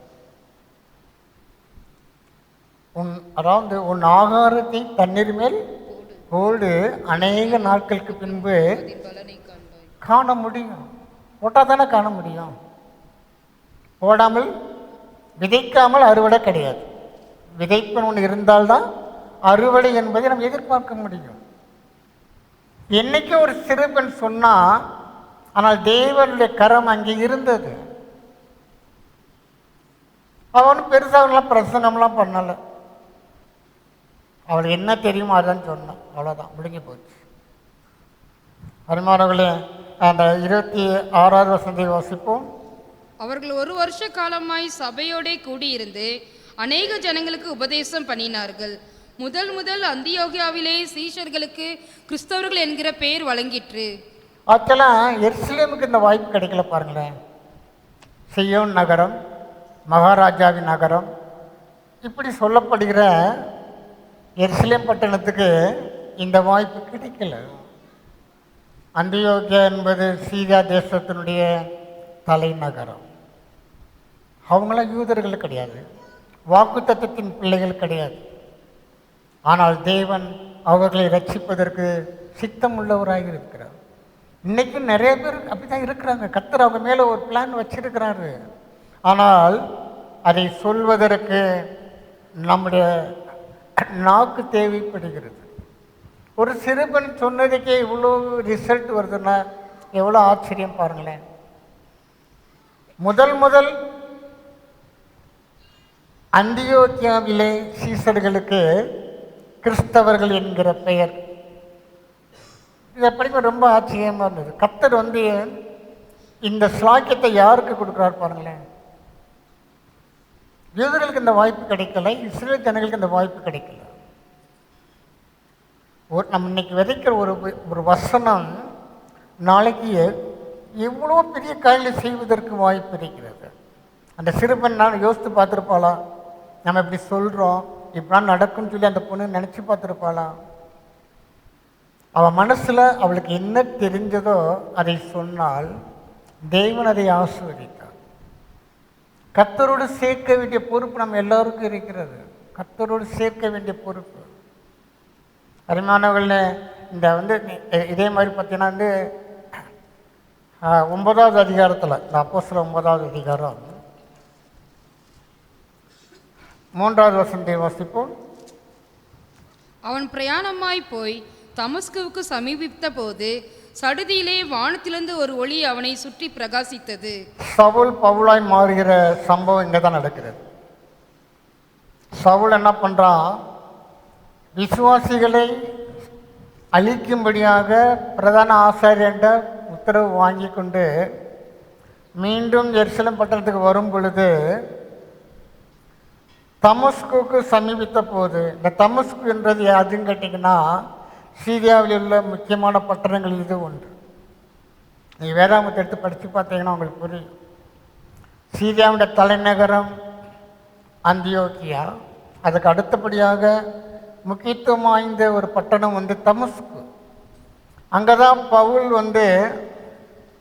சவுல் வந்து பவுலாய் மாறுகிறது. ஆவியானவர் இடைப்படுகிற அந்த இடம் ஒரு அந்நிய தேசத்தில், சமாரியா தேசத்தில் நடக்கிற ஒரு சம்பவம். உம்முடைய சித்தம் பரத்தில் செய்யப்படுகிறது போல பூமியிலும் செய்யப்படுவதாக. அவருடைய சித்தம் என்பது எல்லா மனுஷர் ரட்சிக்கப்படுவதும் கர்த்தரை அறிகிற அறிவை அடைவதும் அவர் சித்தம் உள்ளவராக இருக்கிறார். எல்லா மனுஷரும் ரட்சிக்கப்படணும், கர்த்தரை அறிகிற அறிவை அவர்கள் அடைய வேண்டும். அது தேவனுடைய சித்தம். அதை தான் ஆண்டவர் வந்து தம்முடைய சீசருக்கு ஜெபம் கற்றுக் கொடுக்கும்போது சொன்னார், உம்முடைய சித்தம் பரமண்டலத்தில் செய்யப்படுகிறது போல பூமியிலும் செய்யப்படுவதாக.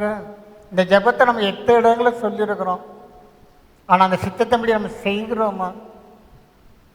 எல்லா மனிதரும் ரட்சிக்கப்படணும், கர்த்தரை அறிகிற அறிவை அடையணும். இது பிதாவின் சித்தம். இந்த சித்தத்தை செய்வதற்கு நம்ம எந்த அளவுக்கு பிரயாசப்படுகிறோம் அல்லது செயல்படுகிறோம்? அருமையானவர்களே, ஒரே ஒரு அடிமை பெண் சொன்ன ஒரு சின்ன வார்த்தை சமரியா தேசத்துக்கு முழுவதும் ரட்சிப்பை கொண்டு வந்தது. முதலாக விசுவாசிகளுக்கு கிறிஸ்தவர்கள் என்ற பெயரும் அந்த ஊரில் தான் வழங்கப்பட்டது. அப்போ அதை வந்து நம்ம செய்கிற ஒரு சாதாரண ஒரு வார்த்தை, நீங்கள் ஒரு கர்த்தருடைய வசனத்தை, ரட்சிப்புக்கேற்ற வசனத்தை நாம் வெளியே சொல்லும் பொழுது அந்த வசனம் என்ன பண்ணும்? கிரியை செய்ய ஆரம்பித்து விடும்.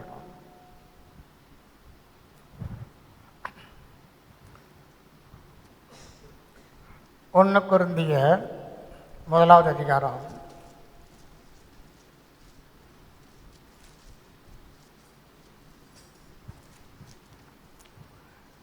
21 வசனத்தை வாசிப்போம்.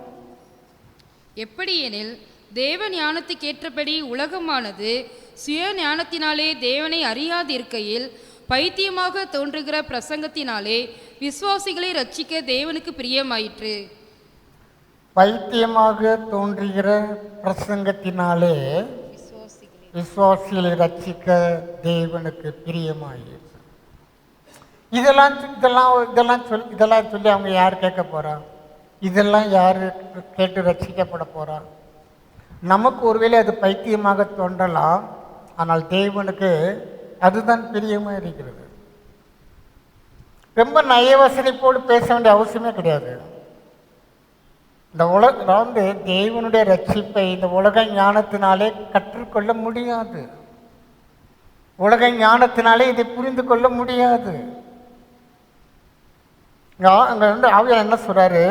தேவ ஞானத்துக்கு ஏற்றபடி உலகமானது சுய ஞானத்தினாலே தேவனை அறியாதிருக்கையில், இந்த நம்முடைய அறிவு, கல்வி அறிவு, உலக அறிவை கொண்டு நாம் தேவனை அறிந்து கொள்ள முடியாது. கர்த்தர் எப்படி பண்ணுறாராம்? பைத்தியமாக தோன்றுகிற பிரசங்கத்தினாலே. சமயத்தில் வந்து பிரசங்கம் புரியலன்னா நம்ம கூட அப்படியே இருக்குது. இவர் என்ன சொல்கிறாரு? ஒன்றும் புரிய மாட்டேங்குது. தேவன் அப்படிப்பட்ட பிரசங்கத்தினாலே ஜனங்களை ரட்சிப்பதற்கு தேவனுக்கு பிரியமாயிட்டு. அதனால் வந்து எனக்கு இதெல்லாம் தெரியாதுங்க, எனக்கு அப்படிலாம் சொல்ல வராதுங்க அப்படி சொல்ல வேண்டிய அவசியம் இல்லை. ஒருவேளை பைத்தியமாக தோன்றுகிற நம்முடைய பிரசங்கம் போதும். தேவன் அதை கொண்டு ஜனங்களை ரட்சிப்பதற்கு வல்லவராக இருக்கிறார். இதே அதிகாரத்தில் நீங்கள் பார்த்தீங்கன்னா வந்து 27 வசனத்தை வாசிப்போம். ஞானிகளை வெட்கப்படுத்தும்படி தேவன் உலகத்தில் பைத்தியமானவைகளை தெரிந்து கொண்டார். ஞானிகளை வெட்கப்படுத்தும்படி.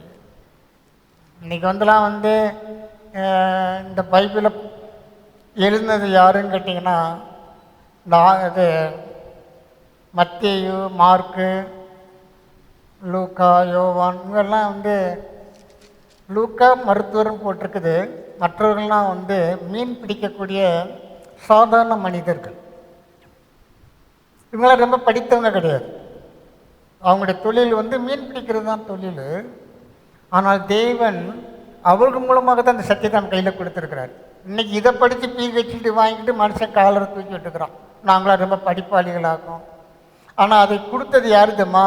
சாதாரண படிப்பறிவு இல்லாத சாதாரண மீனவர்கள்.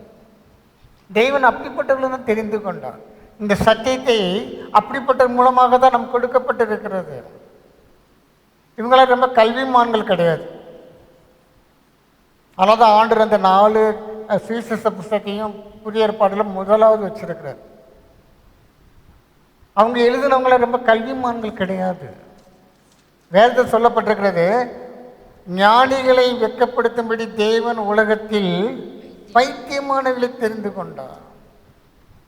அவருக்கு ஒரு அடிமை பெண் இருந்தாலும் போதும், ஒரே ஒரு வார்த்தை, நீ அந்த தீர்க்கத்தை சீலத்திற்கு போனால் உனக்கு நலமாயிருக்கும்.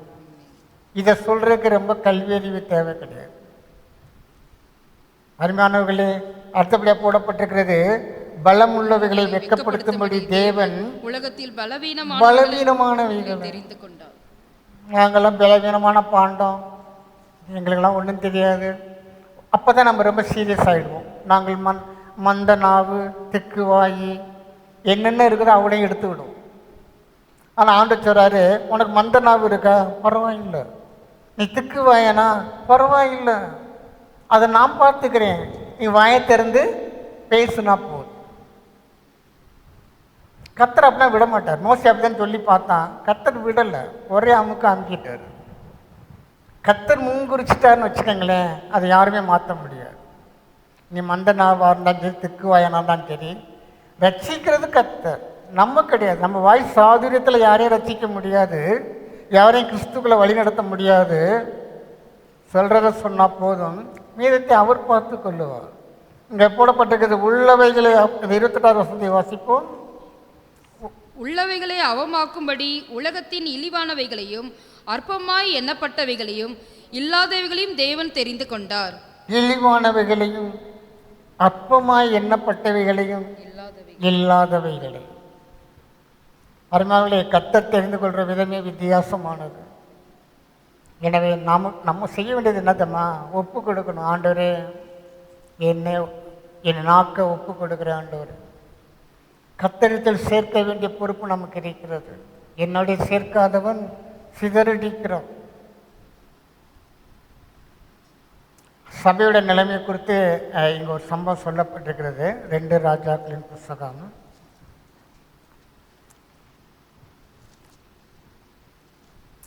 18வது அதிகாரம்.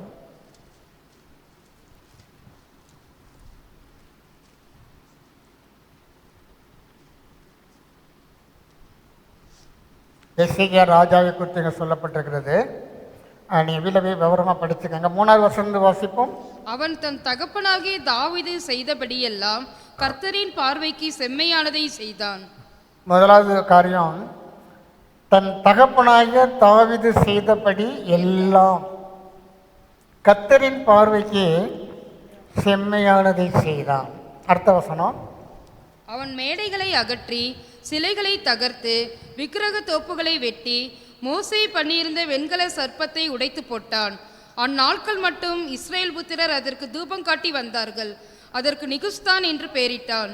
அதாவது மோசே நாட்களில் இஸ்ரேல் ஜனங்கள் மோவாபியரோடு துன்மார்க்கம் செய்ய ஆரம்பித்தார். உடனே ஆண்டு என்ன பண்ணார்னா, கொள்ளிவாய் சர்ப்பங்களை இஸ்ரேல் தேசத்துக்குள்ள அனுப்பினார். எல்லாம் மோசை நோக்கி முறையிடுறாங்க.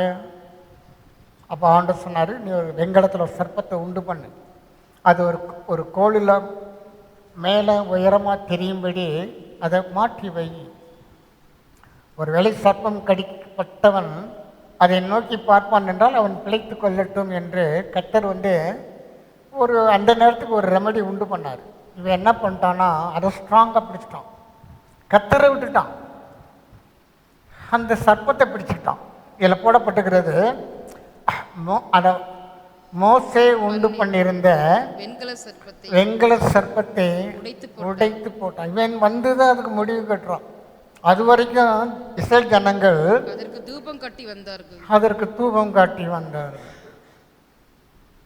அரும்பெரும் காரியங்களை எசேக்கியா ராஜா செஞ்சான். அவன் செஞ்ச காரியங்களெல்லாம் பார்த்தீங்கன்னா ரொம்ப பிரம்மாண்டமாக இருக்கும். அடுத்த வசனத்தை வாசிப்போம்.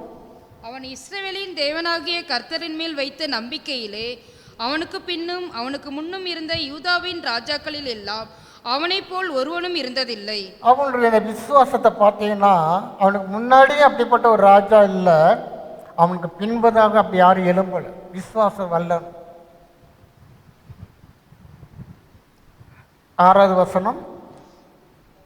அவன் கர்த்தரை விட்டு பின்வாங்காமல் அவரை சார்ந்திருந்து கர்த்தர் மோசேக்கு கற்பித்த அவருடைய கற்பனைகளை கைக்கொண்டு நடந்தான். ஆகையால் கர்த்தர் அவனோடு இருந்தார். இங்க போடப்பட்டிருக்கிறது, அவன் கர்த்தரை விட்டு பின்வாங்காமல் அவரை சார்ந்திருந்து கர்த்தர் மோசேக்கு கற்பித்த அவருடைய கற்பனைகளை கைக்கொண்டு நடந்தான். இன்னைக்கு நம்ம ரட்சிக்கப்பட்டிருக்கிறோம், அபிஷேகம் கொடுக்கப்பட்டிருக்கிறது, ஆவியான நமக்குள்ளே இருக்கிறார், வார்த்தையானவர் நமக்கு கொடுக்கப்பட்டிருக்கிறது. நாமும் கர்த்தருக்காக வைராக்கியமாக இருக்கிறோம். கிட்டத்தட்ட இந்த வசனங்கள் இன்னைக்கு நம்முடைய சபைக்கு ஒப்பிட்டு சரியாய் பொருத்தமாய் தான் இருக்கிறது. இன்னைக்கு நமக்கு விசுவாசத்தில் கர்த்தர் நல்லா போதிச்சிருக்கிறார். நமக்கு விசுவாச வசனங்கள் தெரியும், விசுவாசத்தில் நாம் பலன் கொண்டிருக்கிறோம், பிசாசை எதிர்த்து நிற்கிறோம், தைரியமாக சூழ்நிலைகளை நாம் மேற்கொள்ளுகிறோம். எல்லாம் நடந்தது. இந்த எசேக்கியா ராஜாவுடைய அவனுடைய கிரியைகள், அவனுடைய காரியங்கள், கர்த்தருக்கடுத்த எல்லா செயல்களிலும் அவன் செய்ததெல்லாம் மிகவும் அற்புதமாக இருந்தது. ஆனால் அவனுக்கு ஒரு பிரச்சனை வந்தது.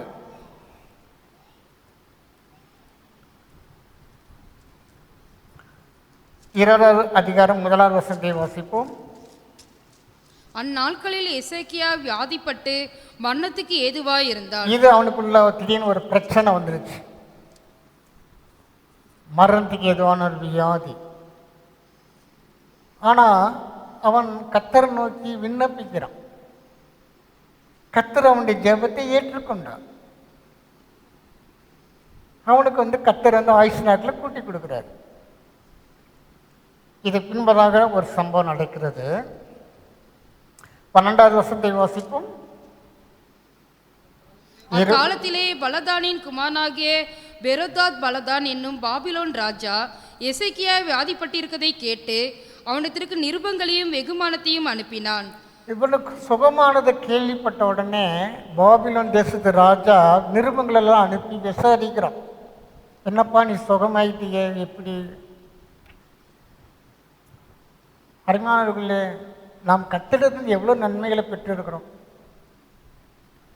சாதாரண தலைவலியிலிருந்து ஆரம்பித்தோம்னா நம்ம பெற்றுக்கொண்ட நன்மைகள் ஏராளம். நம்ம ரட்சிக்கப்படும் பொழுது நம்முடைய வாழ்க்கை எப்படி இருந்தது, இன்னைக்கு எப்படி இருக்கிறது, தேவன் நம்மளை வழிநடத்த அந்த விதங்கள், இதெல்லாம் நாம் மற்றவர்களுக்கு சொல்ல வேண்டிய பொறுப்பு நமக்கு இருக்கிறது.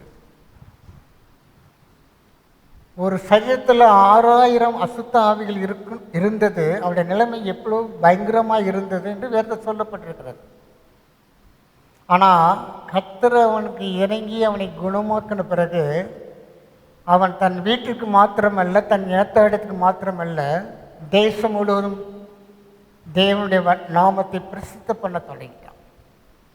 அன்றைக்கி பைபிள் காலேஜ் கிடையாது, மிஷினரிகளை அனுப்பக்கூடிய நாட்கள் கிடையாது, இந்த மாதிரி சபையில் உட்காந்து உபதேசித்தது கிடையாது. ஒரே ஒரு வார்த்தை ஆண்டவர் சொன்னார், நீ இப்போ உன் வீட்டார்கிட்ட போய் கர்த்தர் உனக்கு இறங்கி செய்ததை சொல்லு. இந்த மனுஷனுக்கு வியாதி வந்தது.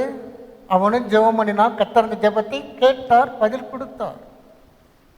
இதை கேள்விப்பட்ட தூரதேசத்தில் இருந்த ராஜா ஆச்சரியப்படுறான். எப்படிப்பா இந்த வியாதி நீ சுகமான? ஆனால் என்ன நடக்குதுன்னு பார்த்தீங்கன்னா 13வது வசனத்தை வாசிப்போம். எசேக்கியா அவர்களை அங்கீகரித்து பின்பு அவர்களுக்கு தன் பொக்கிஷசாலை அனைத்தையும், வெள்ளியையும் பொன்னையும் கந்த வர்க்கங்களையும் நல்ல பரிமள தைலத்தையும் தன் ஆயுதசாலை அனைத்தையும் தன் பொக்கிஷசாலையில் உள்ள எல்லாவற்றையும் காண்பித்தான். தன் அரண்மனையிலும் தன் ராஜ்யத்தில் எங்கும் எசேக்கியா அவர்களுக்கு காண்பியாத பொருள் ஒன்றும் இல்லை. பொருட்களை காட்டினானே தவிர தன்னை குணமாக்கின கர்த்தரை காண்பிக்கவில்லை. இன்னைக்கு நம்முடைய வாழ்க்கையில் கர்த்தர் நமக்கு செய்த நன்மைகள் ஏராளம், யாருமே மறுக்க முடியாது. வசந்தபடி சொல்கிறேன், நாம் நிற்பதும் நிர்மூலம் ஆகாமல் இருப்பதும் அவர் கிருபையில் தான் வந்து உட்கார்ந்துருக்குறோம். நம்முடைய வாழ்க்கையில் நமக்கு வந்த சோதனைகள், வேதனைகள், பிரச்சனைகள் ரொம்ப தூரம் போக வேண்டாம். சமீபத்தில் ஒரு கொள்ளை நோய் வந்துச்சு. பெரிய பெரிய வசதி படைத்த நபர்கள்லாம் போயிட்டாங்க. அவங்கள சுற்றிலும் நூற்றுக்கணக்கான டாக்டர்கள் இருந்தார்கள். பெரிய பெரிய ராஜாங்க அரண்மனைக்குள்ளேயே அந்த வியாதி உள்ளே போய்விடுச்சு. ஆனால் நம்ம வீட்டுக்குள்ளே வரல பாருங்களேன். நம்ம எல்கைக்குள்ளே வரும்படி தேவன் அனுமதிக்கவில்லை. நம்ம இந்தியாவில் கூட பெரிய பெரிய ஸ்டார்ஸ் எல்லாம் இறந்துட்டாங்க. அவங்களுக்கெல்லாம் வந்து கோடா கோடியான பணங்கள். ஆஸ்பத்திரி போக வேண்டிய அவசியம் இல்லை. அவங்க நினச்சானா ஆஸ்பத்திரி விலைக்கு வாங்க முடியும், டாக்டர்களை விலைக்கு வாங்க முடியும். அவ்வளோ பெரிய பணக்கான கோடி கோடியாக வச்சுக்கிட்டு இருக்கிறான். அவங்கள இன்னைக்கு இல்லை, வாரி சுருட்டிட்டு போயிடுச்சு. ஆனால் தேவன் நம்மை இன்று வச்சிருக்கிறாரு, உயிரோடு வச்சிருக்கிறாரு. இந்த இசைக்கிய ராஜா போல தான் நம்ம இருக்கிறோம். சுகத்தை வாங்கிவிட்டு ஆயுசு நாட்களையும் வாங்கிவிட்டு நம்ம என்ன பண்ணுறோம்? கர்த்தரை காண்பிக்காமல் நம்மை காண்பித்து கொண்டிருக்கிறோம். இவனுடைய பெருமைகளையும் இவனுடைய செல்வ செருக்கையும் அதையே பார்க்க அந்த ராஜா ஆளுன்னு போனான். அருமையாளர்களே, இதெல்லாம் வந்து நம்ம உட்கார்ந்து யோசிக்கணும். கர்த்தரிடத்தில் சேர்க்காமல் சிதறடிக்கிறவர்களை நாம் காணப்பட்டு கொண்டிருக்கிறோம். நம்ம ஒன்றும் பெரிய பிரசங்காராக இருக்குன்னு அவசியமே கிடையாது. நம்மகிட்ட எத்தனை பேர் தங்களுடைய கஷ்டங்கள் சொல்லி அழுகிறாங்க, வேதனைகள் சொல்லி அழுகிறவங்க இருக்கிறாங்கல்ல. ஏன் அந்த அடிமை பெண்ணை போல நம்ம சொல்ல முடியலை? தீர்க்கதரிசி ஒருத்தர் இருக்கிறாரு, நீ எங்கே போனேனால் உனக்கு நலமாக இருக்கும் என்று நம்ம ஏன் சொல்ல முடியலை? நமக்கு அது குறித்த பாரம் இல்லை, அக்கறை இல்லை. இந்த இசைக்கிய ராஜா போல சுகத்தை வாங்கினா என்னத்தை காண்பித்தான்? தன்னுடைய மகத்துவங்களை, தன்னுடைய மகிமையை. நம்ம அதாவது வந்து யாரை காண்பிக்க வேண்டும்ன்றதே தெரியல நமக்கு. இதுக்கெல்லாம் காரணம் நான் இல்லைப்பா, அவர் தான் காரணம். இந்த வியாதி வந்தால் எவன் பிழைக்க மாட்டான்றது உனக்கு இல்லை, எல்லாத்துக்கும் தெரியும். நான் இன்னைக்கு உயிரோடு இருக்கிறதுக்கு காரணம் யெகோவா ராப்பா, தெய்வம். அவர் குணமாக்குனாரு. அதனால தான் இன்னைக்கு உங்க முன்னாடி உயிரோடு இருக்கிறேன் அப்படின்னு சொல்றதுக்கு நமக்கு வாய் வரல. இந்த இசைக்கிய ராஜா அப்படிதான் இருந்தான். என்னத்தையே காட்டிக்கிட்டு இருக்கிறான். பொக்கிஷ சாலை அனைத்தையும், வெள்ளியையும் பொன்னையும் கந்தவர்க்கங்களையும் நல்ல பரிமள தைலத்தையும் ஆயுத சாலை அனைத்தையும் இதுவா அவனை குணமாக்கினது. அருமையானவர்களே, கர்த்தரிடத்திலிருந்து வராவிட்டால் யாரும் எதையும் பெற்றுக்கொள்ள முடியாது. அங்கிருந்து வந்ததுனால தான் நம்ம இன்னைக்கு பெற்றுக்கொண்டிருக்கிறோம், வாழ்ந்து கொண்டிருக்கிறோம். ஆனால் நம்ம என்ன பண்ணுறோம்னா, இந்த இசையா ராஜாவை போல நன்மைகளை பெற்றுக்கொண்டு நம்மை வெளியே காட்டிக் கொண்டிருக்கிறோம். நம்முடைய மகத்துவங்களை, நம்முடைய மகிமையை மற்றவர்களுக்கு காண்பித்து கொண்டிருக்கிறோம். நான் அல்ல, கிறிஸ்து. இதற்கெல்லாம் காரணம் நான் அல்ல, கிறிஸ்து. அவரை காண்பிக்க வேண்டும்.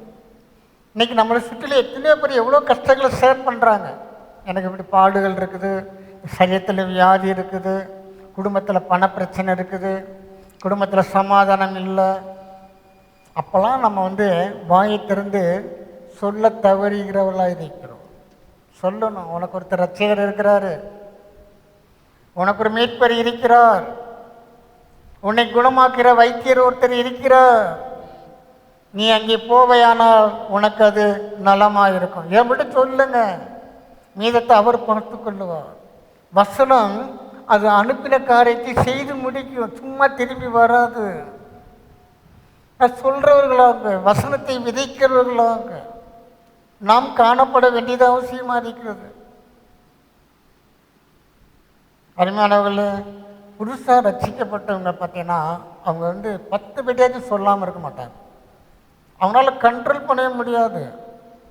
என்னுடைய ஊழிய வாழ்க்கையில் நான் அப்படி ஏராளம் மேலே நான் பார்த்து அதிசயப்பட்டிருக்கிறேன். ஜஸ்ட் அப்போ தான் ஒரு விக்கிர வழிபாடுலேருந்து வருவாங்க, கர்த்தரை அறிந்து கொள்வார்கள். அடுத்தபடி அவங்க செய்கிற காரியம் என்னதம்மா, நேரம் வீட்டில் போய் சாட்சி சொல்ல ஆரம்பிச்சிருவாங்க. இப்போ இனத்தாடுதெல்லாம் சொல்கிறாங்க, சபைக்கு கூட்டிகிட்டு வந்துடுவாங்க. வசனம் உள்ளே விழுந்தவர்களாக இருப்போம் என்றால் அந்த வசனம் நம்மளை சும்மா இருக்க விடாது. வசனத்தை சொல்லும்படியாக ஒரு ஒரு ஒரு ஒரு ஒரு ஒரு ஒரு நடுத்தர வயது அந்த அம்மாவுக்கு அவங்க வந்து வைராக்கியமான விக்கிர வழிபாடு. அவங்களெல்லாம் அப்படி ஈஸியாக வருவாங்களான்னு நினச்சே பார்க்க முடியாது. நாங்கள் அவங்களுக்கு சுவிசேஷம்லாம் சொல்லவே கிடையாது. தூரத்துலேருந்து அவங்க கேட்டிருக்கிறாங்க. இப்போ நம்ம சபையில் பேசுகிறோம், அந்த சத்தத்தை வெளியே கொடுத்தவங்க கேட்டு அவங்க ரட்சிக்கப்படுவார்கள் என்றால் அதை போன்றது.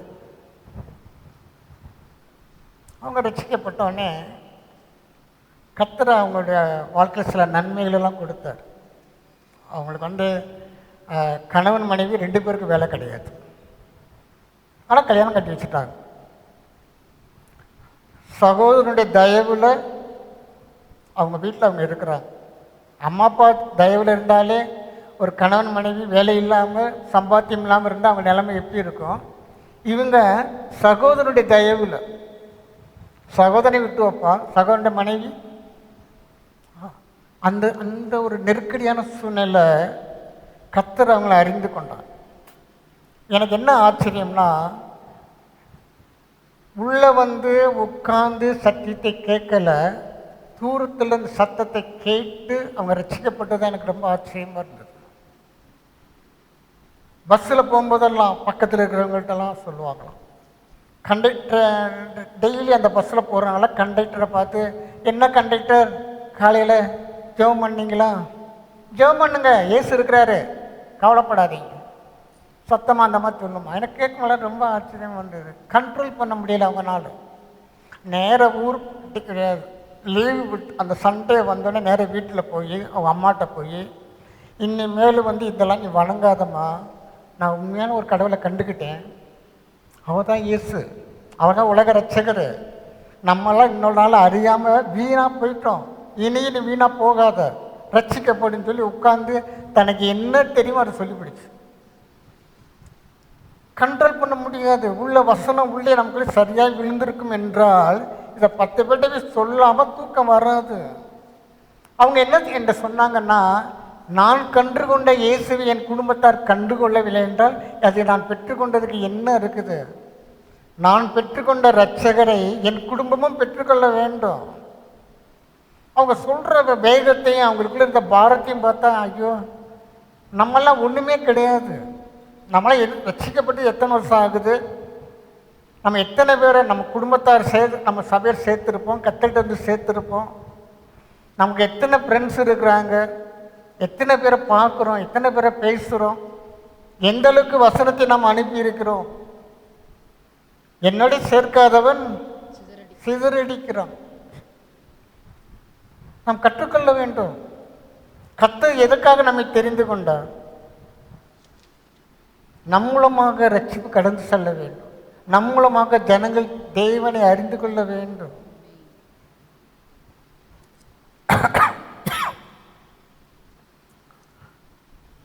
உபாகமத்தின் புஸ்தகம் இது எங்கேருந்து ஆரம்பிக்கணும்னு சொல்லி வேதத்தில் சொல்லப்பட்டிருக்கிறது.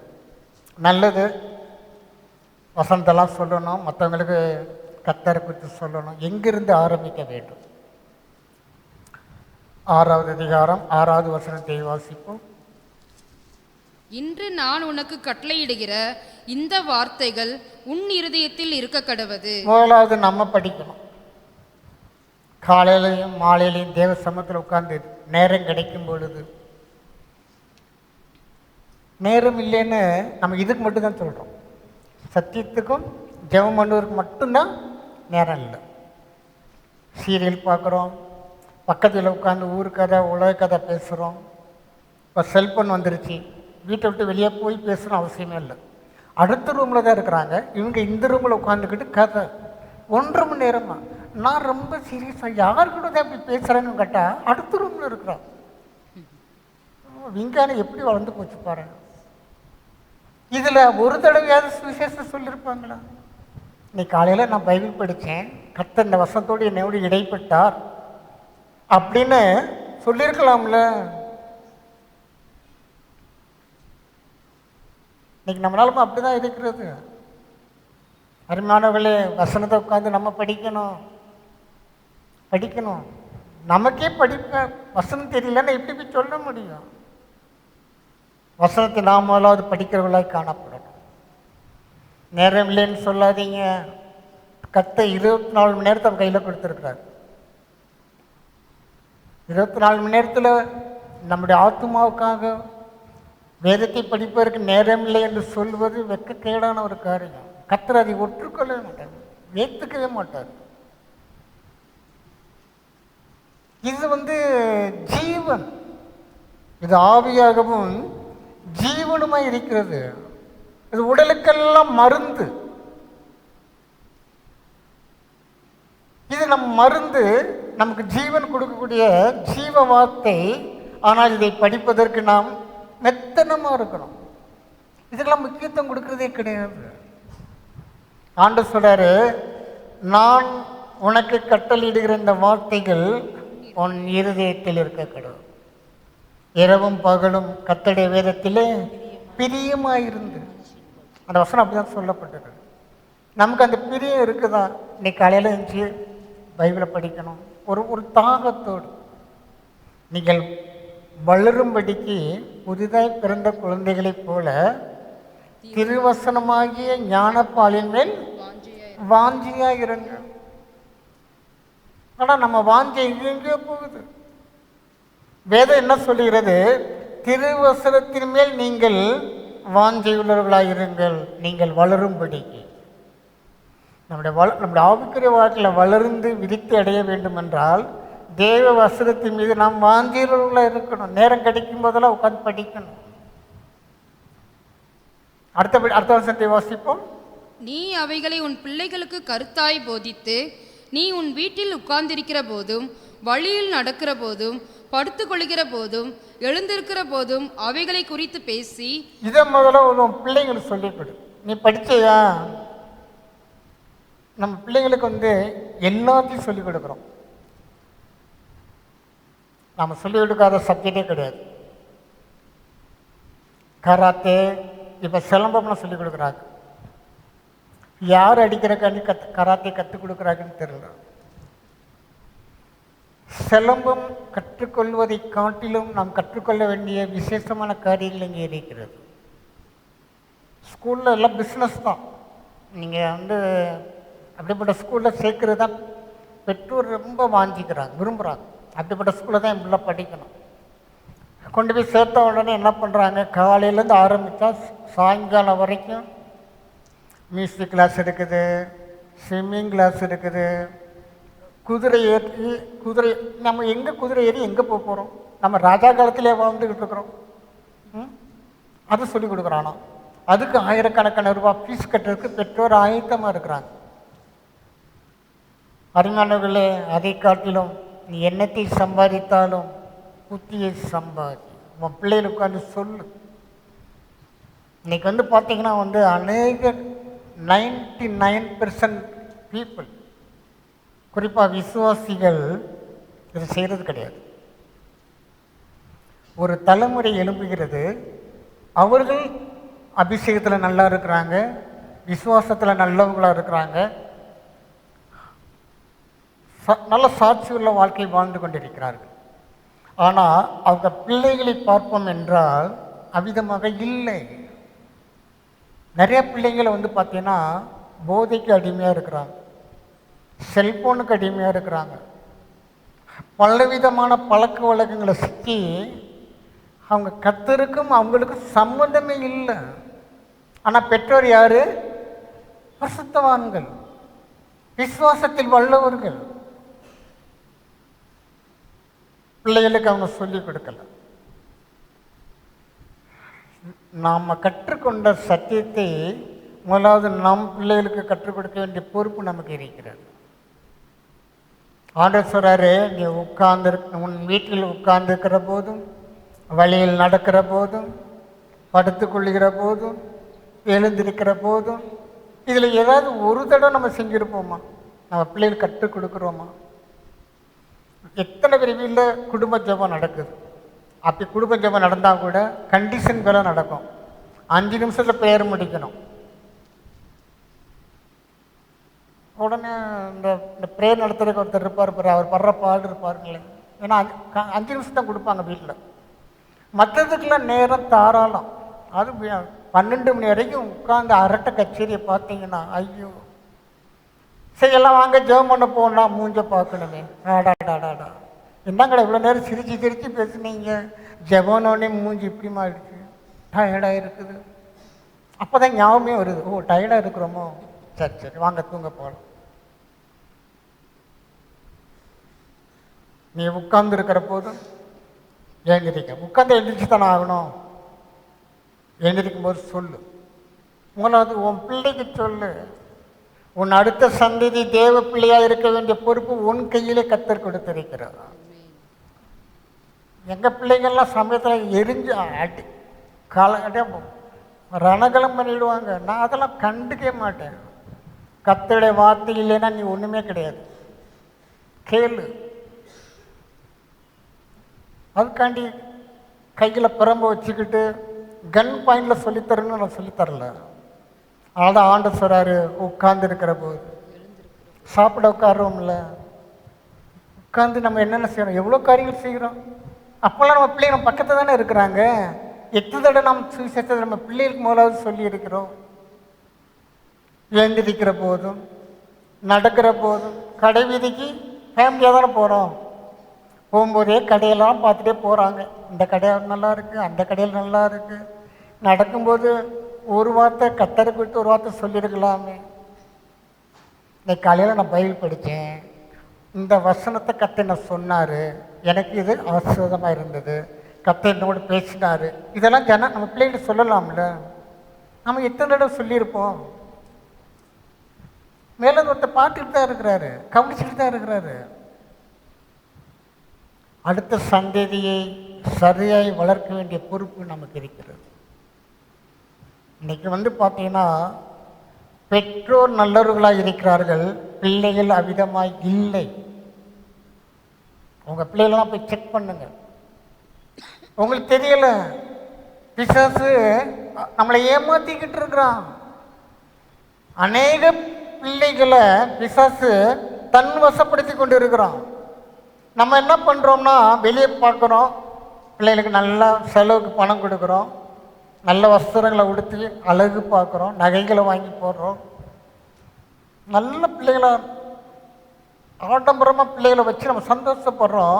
ஆனால் அவன் கர்த்தரை அறியாத அந்த அறிகிற அறிவனுக்கு இல்லையேன்னு சொல்லி நம்ம வருத்தப்படுறதே கிடையாது. ஏலின்னு ஒரு தீர்க்கதரிசி இருந்தான். அவனுக்கு அடுத்தபடியாக 2 குமாரர்கள் இருந்தாங்க. ஏலிக்கு அடுத்தபடியாக அவங்க தான் வரணும். ஆனால் அந்த ஏலிக்கு தன் பிள்ளைகளை உட்கார வச்சு சுவிசேஷம் சொல்கிறதுக்கெல்லாம் அவனுக்கு அந்த அறிவு இல்லை. கர்த்தர் என்ன பண்ணார்னா, அந்த முழு குடும்பத்தையும் அழிச்சிட்டார். ஏன்னு கேட்டால், பிள்ளைகள் துன்மார்க்கராக இருந்தார்கள்.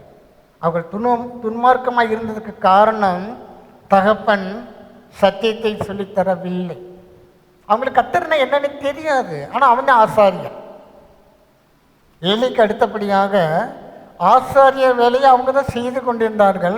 நீங்கள் வீட்டில் போய் எல்லாம் படித்து பார்த்தீங்கன்னா, அவர்கள் கர்த்தரை அறியவில்லை. ஏன் அறியலைன்னா, தகப்பன் சொல்லித்தரல. கர்த்தர் பிள்ளைகள் மீது கோபப்படுவதை காட்டிலும் தகப்பனாகிய ஏலியின் மீது தான் கடுமையாக கோபப்பட்டார். அருமையானவர்களே, நாளைக்கு நம்ம கையில் கர்த்தர் இன்னைக்கு குடும்பத்தை கொடுத்துருக்கிறார், கணவன் கொடுத்துருக்காரு, மனைவியை கொடுத்துருக்காரு, பிள்ளைகள், பேர பிள்ளைகள், மருமக்கமார்கள் எல்லாரும் கர்த்தர் கையில் கொடுத்துருக்கிறாரு. எதுமா நாம் அவர்கள் சொல்லிக் கொடுக்க முடியாது. போடப்பட்டிருக்கிறது, நீ அவைகளை உன் பிள்ளைகளுக்கு கருத்தாய் போதித்து, அக்கறையோடு போதித்து. ஒரு பாரத்தோடு. எங்கள் பிள்ளைங்க சின்ன பிள்ளைங்களாக இருக்கும் பொழுது மேக்ஸ்லாம் ஒய்ஃப் வந்து மேக்ஸ் டீச்சரு. சில மேக்ஸ் சரியாக பண்ணலைன்னா அடி வெளுத்துருவான். இந்த கணக்கு செய்ய தெரியலன்னு சொல்லி இந்த அடி அடிக்கிறையே, பரவாயில்ல விட்டுரு, அடுத்த தடவை நல்லா போட்டுருவாங்க, அதுக்காண்டி இப்படி போய் அடிக்கலாமா? அடியாத மாடு படியாது, உங்களுக்கு தெரியாது, நீங்கள் சும்மா இருங்க, அடி வெளுத்துருவா பாரு.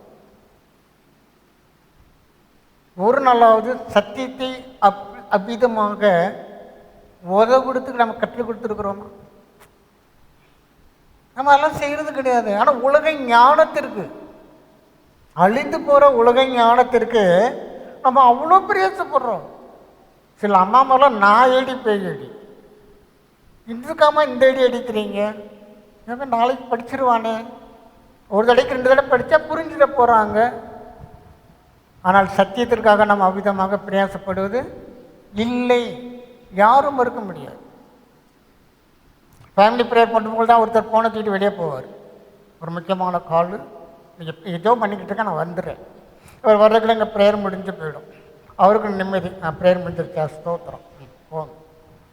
அந்த குடும்பத்தை எப்படி தேவனை ஆசிரிக்க முடியும்? அந்த குடும்பத்தை எப்படி தேவ பிரச்சனை இருக்க முடியும்? அதை பற்றி நம்ம கண்டுக்கிறதே கிடையாது.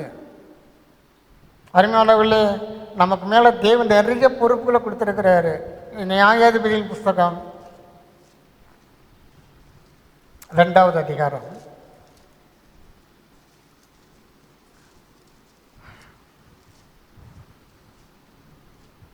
10வது வசனத்தை வாசிப்போம். அக்காலத்தில் இருந்த அந்த சந்ததியார் எல்லாரும் தங்கள் பிதாக்களுடன் சேர்க்கப்பட்ட பின்பு கர்த்தரையும் அவர் இஸ்ரவேலுக்காக செய்த கிரியையையும் அறியாத வேறொரு சந்ததி அவர்களுக்கு பின் எழும்பிற்று. ஆண்டு சொன்னார், மோசே மூலமாக நான் கொடுத்த நியாயப்பிரமாணத்தெல்லாம் நீ வந்து உன் பிள்ளைகள் சொல்லிக் கொடு. உட்கார்ந்துருக்கும் போது, எழுந்திருக்கும் போது, படுத்திருக்கும்போது உன் பிள்ளைகளுக்கு சொல்லிக் கொடு. மோசையும் தன்னுடைய நாட்கள் அதை வந்து வலியுறுத்தி சொல்லிக் கொடுத்தான். அடுத்தபடியாக யோசுவா வந்தாப்புல, யோசுவாவும் சொன்னான், நானும் என் வீட்டாருமோ என்றால் கர்த்தரையே சேவிப்போம், நீங்கள் யாரை சேவிப்பீர்கள் என்று நீங்களே தீர்மானம் பண்ணிக்கங்க. உடனே ஜனங்களெல்லாம் வந்து ஒப்பு கொடுத்தாங்க, இல்லை இல்லை நாங்களும் கர்த்தரையே சேவிப்போம். ஆனால் இவங்க காலத்துக்கு பின்பதாக இங்கே போடப்பட்டிருக்கிறது, அக்காலத்தில் இருந்த அந்த சந்ததியார் எல்லாரும் தங்கள் பிதாக்களுடன் சேர்க்கப்பட்ட பின்பு கர்த்தரையும் அவர் இஸ்ரவேலுக்காக செய்த கிரியையையும் வேறொரு சந்ததி அவர்களுக்கு பின் எழும்பிற்று. ஏன் அறியாத வேறொரு சந்ததி வந்துச்சுன்னா தொடர்ந்து சொல்லிக் கொடுக்கப்படவில்லை. யோசுவா காலத்துக்கு பின்புதாக வந்த அப்பாமார்கள் அம்மாமார்கள் யெகோவா தேவனை குறித்து தங்களுடைய பிள்ளைகளுக்கு சொல்லி தரல, விட்டுட்டான். விளைவு என்னன்னு கேட்டீங்கன்னா, கர்த்தரை அறியாத ஒரு புதிய சந்ததி உருவாகி. நம்முடைய தேவன் 1000 தலைமுறை மட்டும் இரக்கம் செய்கிறார். ஆனால் இன்னைக்கு வந்து அடுத்த சந்ததியே கர்த்தரை விட்டு வெளியே கர்த்தரை அறியாத சந்ததியாக இருக்கிறது. அம்மா அப்பா பரிசுத்தவான்களாக இருக்கிறாங்க, அம்மா அப்பா விசுவாசம் உள்ளவர்களாக இருக்கிறாங்க, ஆனால் பிள்ளைகள் அவ்விதமாய் இல்லை. நாம் ஜாக்கிரதையாக இருக்க வேண்டிய காலம் இது. நம்முடைய பிள்ளைகளுக்கு நித்தியத்துக்கு நம்ம தான் பொறுப்பு, நம்ம தான் அதுக்காக பாரப்படணும், அதுக்காக நாம் தான் பிரயாசப்படணும். யாரோ ஒருத்தவங்க வந்து சொல்லுவாங்களா எதிர்பார்க்காதீங்க. உங்கள் வீட்டுக்கு நீங்கள் தான் மிஷினரி, உங்கள் வீட்டுக்கு நீங்கள் தான் பாஸ்டர், உங்கள் வீட்டுக்கு நீங்கள் தான் முதலாவது பிரதான ஆசாரியர், நீங்கள் தான். ஏனென்றால் குடும்பம் உங்கள் கையில் இருக்கிறது, பிள்ளைகள் உங்கள் கரத்தில் இருக்கிறார்கள். உங்கள் கஸ்டடியில் இருக்கிற உங்கள் பிள்ளைகளுக்கு நீங்கள் சொல்லித்தராமல் வேறு யார் சொல்லிக் கொடுக்க முடியும்? யோசித்து பார்க்கணும்.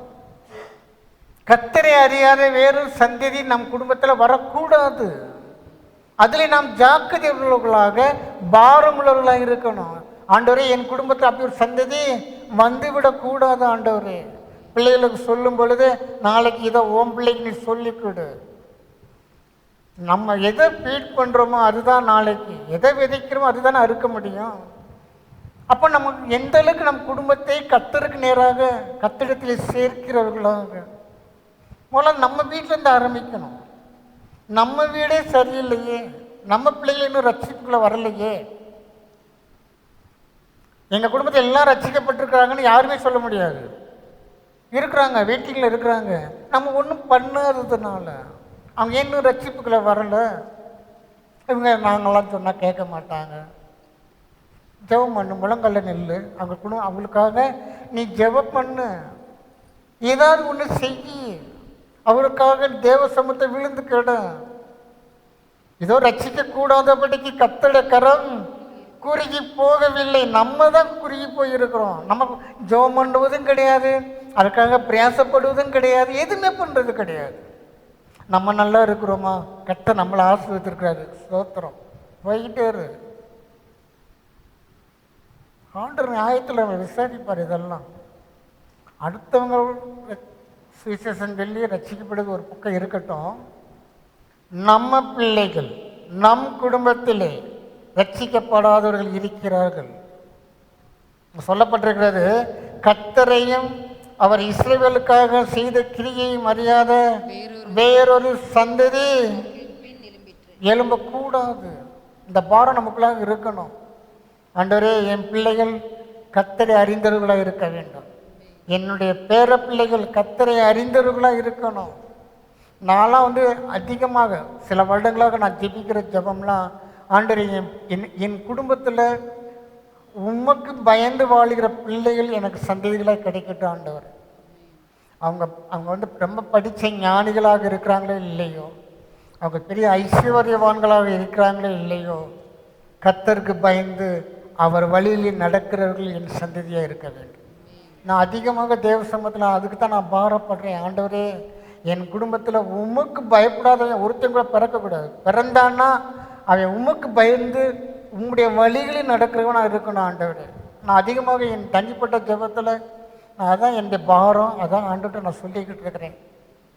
நீங்களும் அவிதமாய் செய்வீர்கள் என்றால் உங்கள் சந்ததிகளும் கர்த்தரை அறிகிற அறிவிலே வளருவார்கள், கர்த்தரால் ரட்சிக்கப்படுவார்கள். வேதத்தில் என்ன சொல்லப்பட்டிருக்கிறது? கர்த்தரால் ரட்சிக்கப்பட்ட ஜனமே உனக்கு ஒப்பானவன் யார்? இந்த வசனம் யாருக்கும் வேற யாருக்கும் சொல்லப்படலை. கம்ப்யூட்டர் கோர்ஸ் படிச்சிருக்கிறவனே உனக்கு ஒப்பானவன் அப்பெல்லாம் சொல்லல. நம்முடைய சந்ததி ரட்சிக்கப்பட்ட சந்ததியாக இருக்க வேண்டும்.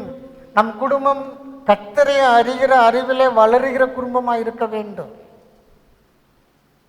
வேறொரு கர்த்தரை அறியாத சந்ததி நம் குடும்பத்துக்குள்ள வராதபடிக்கு நாம் பாரப்படணும். அதுக்காக தேவ சமூகத்துக்கு விழுந்து கிடக்கணும், உபவாசிக்கணும்.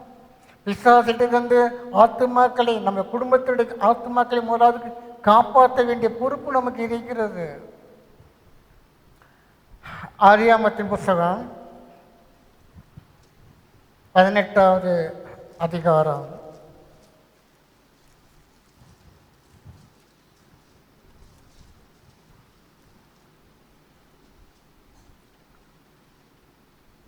17வது வசனத்தை வாசிப்போம். அப்பொழுது கர்த்தர், ஆபிரகாம் பெரிய பலத்த ஜாதி ஆவதினாலும் அவனுக்குள் பூமியில் உள்ள சகல ஜாதிகளும் ஆசீர்வதிக்கப்படுவதினாலும் நான் செய்ய போகிறதை ஆபிரகாமுக்கு மறைப்பேனோ? ஆண்டவர் சொல்றாரு, ஆபிரகாம் பெரிய பலத்த ஜாதி ஆவதினால். நம்முடைய சந்ததி பெரிய பலத்த சந்ததி எப்போ ஆக முடியும் என்றால் ரட்சிக்கப்பட்ட ஜனமாக இருக்கும்போது மாத்திரம்தான். இன்னைக்கு செல்வம் இன்னைக்கு நம்ம கையில் இருக்குது, நாளைக்கு இன்னொருத்தண்ட போயிடும். இன்னைக்கு நம்ம கையில் இருக்கிற ஆஸ்தி நாளைக்கு இன்னொருத்தண்ட போயிடும். வாய்ப்புகள் இருக்கிறது. தலைமுறை தலைமுறையாக செல்வம் நிலைநிற்பது கிடையாது. சத்தியம் நிற்கும். இந்த சத்தியத்தை நாம் சந்ததிகளுக்கு கொடுப்போம் என்றால் அது சந்ததி சந்ததியாக அனுப்பப்பட வேண்டிய பொறுப்பு நமக்கு இருக்கிறது. இந்த ஆண்டு தொடரு, ஆபிரகாம் பெரிய பலத்த ஜாதி ஆவதினாலும் அவனுக்குள் பூமியில் உள்ள சகல ஜாதிகளும் ஆஸ்வதிக்கப்படுவதினாலும் நான் செய்ய போகிறதை ஆபிரகாமுக்கு மறைப்பேனோ அப்படின்னு சொல்லிட்டு கர்த்தர் என்ன சொல்றாரு? 19வது வசனத்தை வாசிப்போம். கர்த்தர் ஆபிரகாமுக்கு சொன்னதை நிறைவேற்றும்படியாய் அவன் தன் பிள்ளைகளுக்கும் தனக்கு பின்வரும் தன் வீட்டாருக்கும் நீங்கள் நீதியையும் நியாயத்தையும் செய்து கர்த்தருடைய வழியை காத்து நடவுங்கள் என்று கட்டளையிடுவான் என்பதை அறிந்திருக்கிறேன் என்றார். இவ்வளோ பெரிய ஆசீர்வாதத்தை எதை நம்பி கர்த்தர் கொடுக்குறாரு? இந்த ஆபிரகாம் தன் பிள்ளைகளுக்கு சொல்லுவான், கட்டளையிடுவான். இன்னைக்கு நம்ம பிள்ளைகளை பார்த்து நம்மளாம் அப்பெல்லாம் சொல்கிறோமா, கட்டளையிடுகிறோமா? காலேஜ் பைபிள் படித்தாடா, ஜெபம் பண்ணியாடா? உங்களாவது நாம் பைபிள் வாசிக்கணும், நாம் ஜெபிக்கிறவர்களாக இருக்க வேண்டும். அடுத்தபடியாக நாம் பிள்ளைகளை அவிதமாய் வளர்க்க வேண்டிய பொறுப்பு நமக்கு இருக்கிறது. இங்கே ஆண்டவர் சொல்கிறாரு, அவன் தன் பிள்ளைகளுக்கும் தனக்கு பின்வரும் தன் வீட்டாருக்கும் நீங்கள் நீதியையும் நியாயத்தையும் செய்து கர்த்தருடைய வழியை காத்து நடவுங்கள் என்று கட்டளையிடுவான் என்று இதை அறிந்திருக்கிறேன். பவுல் சொன்னான், நான் உண்மை உள்ளவன் என்று எண்ணி இந்த ஊழியத்தை கர்த்தரின் கருத்திலே கொடுத்திருக்கிறார். கர்த்தர் நம்மளை நம்பி தான் கையில் குடும்பத்தை கொடுத்துருக்கிறாரு. என்னத்தையோ பை சான்ஸாக நமக்கு கணவன் மனைவி வரவில்லை, நம்முடைய பிள்ளைகள் ஏதோ பை சான்ஸாக வரலை, கர்த்தர் நம்பி நம்ம கையில் கொடுத்துருக்கிறாரு. இவர்களுக்கு நாம் கட்டளை கொடுக்கிறவர்களாக இருக்க வேண்டும். என்ன கட்டளை கொடுக்கணும்? நீங்கள் நீதியையும் நியாயத்தையும் செய்து கர்த்தருடைய வழியை காத்து நடவுங்கள். ஆபிரகாமுக்கு கர்த்தர் அதை நம்பி தான் அந்த ஆசீர்வாதத்தை கொடுத்தாரு. இன்றைக்கும் தேவன் நம்மளை நம்பி தான் சில ஆசீர்வாதங்களை கொடுத்துருக்கிறார். குடும்பத்தை கொடுத்துருக்கிறார், பிள்ளைகளுக்கு நல்ல ஞானத்தை கொடுத்துருக்கிறாரு, நல்ல தொழிலை கொடுத்துருக்கிறாரு, கையின் பிரயாசங்களை கொடுத்துருக்கிறார், ஆசீர்வாதங்களை எல்லாம் கொடுத்துருக்கிறார். ஒரே ஒரு காரியம் என்னன்னு கேட்டீங்கன்னா, நாமும் நம்முடைய பிள்ளைகளை பார்த்து நம்முடைய சந்ததிகளை பார்த்து கர்த்தருடைய வழியிலே நடவுங்கள் என்று கட்டளை கொடுப்போம் என்று தேவன் நம்ம இது நம்பிக்கை வைத்தபடியாகும். எனவே இந்த நம்பிக்கைக்கு நாம் தான் உண்மையுள்ளவர்களாய் காணப்பட வேண்டும். நாம் முழங்கால் படியிடுவோம். ஹalleluya ஹalleluya ஹalleluya. சோத்ராம் சோத்ராம். நல்ல பிதாக்கியத்துக்காக நாம் எல்லாரும் தேவனை மகிமைப்படுத்துவோம். ஹalleluya ஹalleluya ஹalleluya. சோத்ராம் சோத்ராம் சோத்ராம். நன்றி நன்றி ராஜா, நன்றி செலுத்துகிறோம், நன்றி பலிகளை ஏறெடுக்கிறோம் ஆண்டவரே.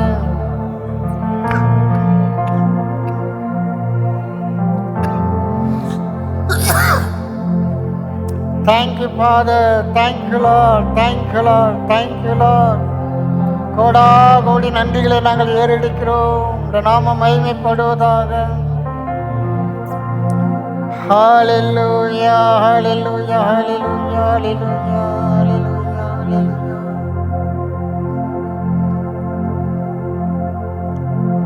எங்களை நேசிக்கிற நல்ல பிதாவே, இந்த பரிசுத்த ஓய்வு நாளுக்காக நாங்கள் நன்றி செலுத்துகிறோம். உங்களுடைய பிரசன்னத்துக்காக ஸ்தோத்திரம். எங்கள் மத்தியில் நீர் ஆசீர்வாடி கொண்டிருக்கிறதுக்காக ஸ்தோத்திரம்.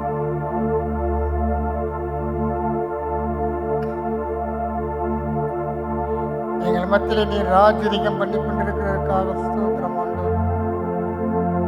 சகலத்தையும் ஆளுகை செய்கிறவர் ஆண்டவரே, நீர் எங்கள் தெய்வமா இருக்கிறபடியால் ஸ்தோத்திரம்பா.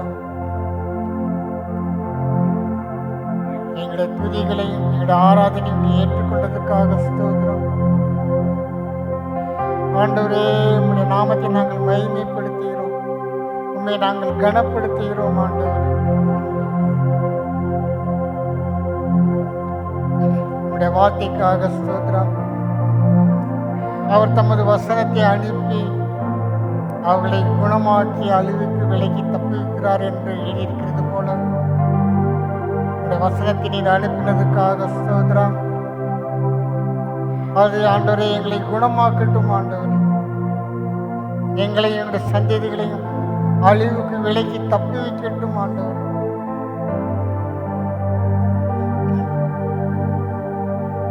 அது அனுப்பின காரியமாய் செய்யாமல் திரும்பாது என்று நாங்கள் விசுவாசிக்கிறோம். ஆண்டவரே, நாங்கள் கூட்டி சேர்க்கிறவர்களாய் காணப்படட்டும்.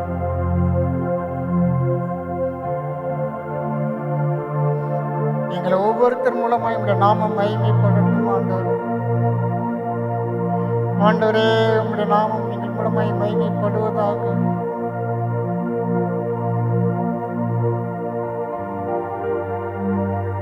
உம்முடைய பிரசன்னத்துக்கு நான் ஒப்புவிக்கிறேன். உம்முடைய கிருபை தொடர்ந்து வழி நடத்தட்டும் ஆண்டவர். சபைக்காக ஜெபிக்கிறேன். சபை கத்தர்கத்தில் ஒப்பு கொடுக்கிறேன். கத்தர் சபையை ஆஸ்வதிப்பாராக.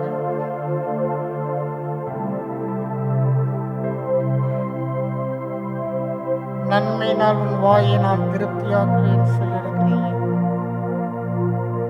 உன்னுடைய வாக்கின்படி ஒவ்வொருடைய அன்றைய வாயும் நன்மையினால் திருப்திப்படுத்துங்க. உச்சிதமான கோதுமையினாலே நான் உன்னை போஷிப்பேன் சொல்லியிருக்கிறேன். ஒவ்வொருடைய ஆவியாத்மா சரீரத்தில் நன்மைகளுக்காக ஜெபிக்கிறேன். ஆத்மா வாழ்ந்திருக்கட்டும், எல்லாவற்றிலும் வாழ்ந்து சுகமாய் இருக்கட்டும் ஆண்டவர். சபையில் இருக்கிற ஒவ்வொருவருக்காக ஸ்தோத்திரம். ஒவ்வொருவருடைய தேவைகளையும் அவருடைய விருப்பங்களையும் வேண்டுதல்களையும் விண்ணப்பங்களையும் கர்த்தர் நினைவு கூர்ந்து ஆண்டவரே அவர்களை நீர் ஆஸ்வதிக்கும்படியாக ஜெபிக்கிறேன். சபையில் இருக்கிற முதியோர்களுக்காக ஸ்தோத்திரம். முதிர் வயதிலும் கனி தந்து பசுமையும் புஷ்டியுமாய் இருப்பேன்னு சொல்லியிருக்கிறீங்க. சரீரத்தில் இருக்கிற பலவீனங்கள் எல்லாம் பலனாய் மாறட்டும் ஆண்டவரே. மனதில் ஒரு சமாதானம் உண்டாகட்டும் ஆண்டவரே. மிக்கிறோம்பா, உங்களுடைய கிருபை அவர்களை தாங்கும்படியாக ஆண்டவரே உங்களுடைய சமூகத்திலே நான் வைக்கிறேன் ஆண்டவர். அது வேண்டிய எல்லா பாதுகாப்புக்காக, எல்லா சுகபலனுக்காக கர்த்தர் அவளை பொறுப்படுத்திக் கொள்ளுங்க.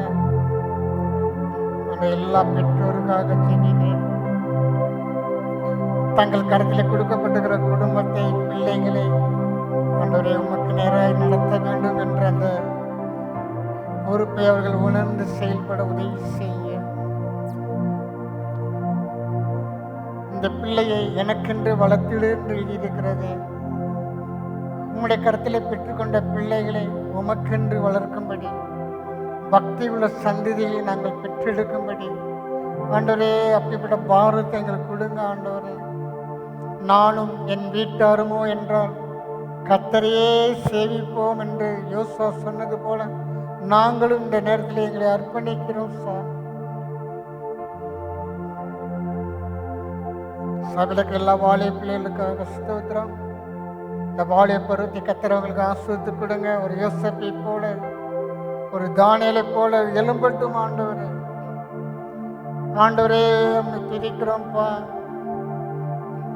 இந்த வாலிய பருவத்துடைய இச்சைகளுக்கு விலக்கி தங்களை காத்துக்கொள்ள அவர்களுக்கு உதவி செய்யுங்க. படிக்கிற பிள்ளைகளுக்கு வேண்டிய ஞானத்தை கொடுங்க. கல்விமான நாவை கொடுங்க. படித்து முடித்தவர்களுக்கு நல்ல வேலை வாய்ப்புகளை கொடுங்க. திருமணத்திற்காக காத்திருக்கிற பிள்ளைகளுக்கு நல்ல வாழ்க்கை துணை அமைச்சு கொடுங்க. தொழில் செய்கிறவர்கள் கையின் பிராசம் பலன் எல்லாம் ஆஸ்வதிங்க. வியாபாரம் செய்கிறவருடைய ஆண்டவரே வியாபாரத்தை கர்த்தர் ஆஸ்வதிங்க. சம்பளத்தை கர்த்தர் ஆஸ்வதிங்க. நீ கையில் செய்கிற வேலைகள் எல்லாவற்றிலும் கர்த்தர் உனக்கு ஆசீர்வாதத்தை கட்டளையிடுவார் என்று இருக்கிறது. நல்ல பிதாவே துதிக்கிறோம்பா. பொருளாதாரத்தில் கர்த்தர் விசுவாசிகளின் கரங்களை பலப்படுத்துங்க. கர்த்தரை தேடுகிறவர்களுக்கோ ஒரு நன்மையும் குறைபடாதுன்னு சொல்லியிருக்கிறீங்களே ஆண்டவரே. நல்ல பிதாவே உடைய வார்த்தையின்படி ஆகட்டும். குடும்பத்தில் ரட்சிக்கப்படாதவர்களாம் ரட்சிப்புகளாய் வரட்டும். ஒவ்வொரு குடும்பத்திலும் ரட்சிப்பின் கம்பீர சத்தம் கேட்கட்டும் ஆண்டவரே. சத்துரு உட்புகாதபடிக்கு ஆண்டவரே ஒவ்வொரு குடும்பத்தையும் சுற்றி வேலையடைத்து பாதுகாக்கும்படியாக ஜெபிக்கிறேன். குழந்தைகளுக்காக ஜெபிக்கிறேன். குழந்தைகள் மீது உடைய அரவணைக்கிற கரத்தை வையுங்க. பிள்ளைகளுடைய பாதுகாப்புக்காக, சரீர சுகபலனுக்காக ஆண்டவரே முதலாவதாக கல்வி ஸ்தாபனத்துக்குள்ளே சென்று தங்கள் கல்வி வாழ்க்கை ஆரம்பித்திருக்கிற குழந்தைகளுக்காகவும் ஜெபிக்கிறேன். எல்லா குழந்தைகள் மீதும் உடைய கிருபை இருக்கட்டும் ஆண்டவரே. உடைய பாதுகாப்பு இருக்கட்டும். எல்லா தீங்குக்கு விலகி ஆண்டவரே நல்ல சுகபலனுக்காக ஆண்டவர் நல்ல ஆண்டவர் சந்ததிகளாய் உருவாகட்டும் ஆண்டவர். ஊழியம் செய்கிற பிள்ளைகளுக்காக ஸ்தோத்திரம். கர்த்தரவர்களை ஆஸ்வதிங்க. இன்னும் உமக்கென்று வைராக்கியமாய் அன்றைய ஆத்ம ஆதாயத்தில் ஈடுபட உதவி செய்யுங்க. இசைக்கறி வாசிக்கிற பிள்ளைகளுக்காக ஸ்தோத்திரம். கர்த்தரவர்களை ஆஸ்வதிங்க. இன்னும் நல்ல தாளந்துகளை கொடுங்க. உமக்கென்று ஆண்டவரே அரும்பெரும் காரியங்களை செய்கிறவர்களாய் காணப்படட்டும். பாடகர் குழுவுக்காக ஸ்தோத்திரம். ஆண்டவரே துதிக்கிறோம்ப்பா. சபைக்கு எடுத்த காரியங்களிலே தங்களை ஈடுபடுத்துகிற ஒவ்வொருவருக்காக ஸ்தோத்திரம் ஆண்டவரே.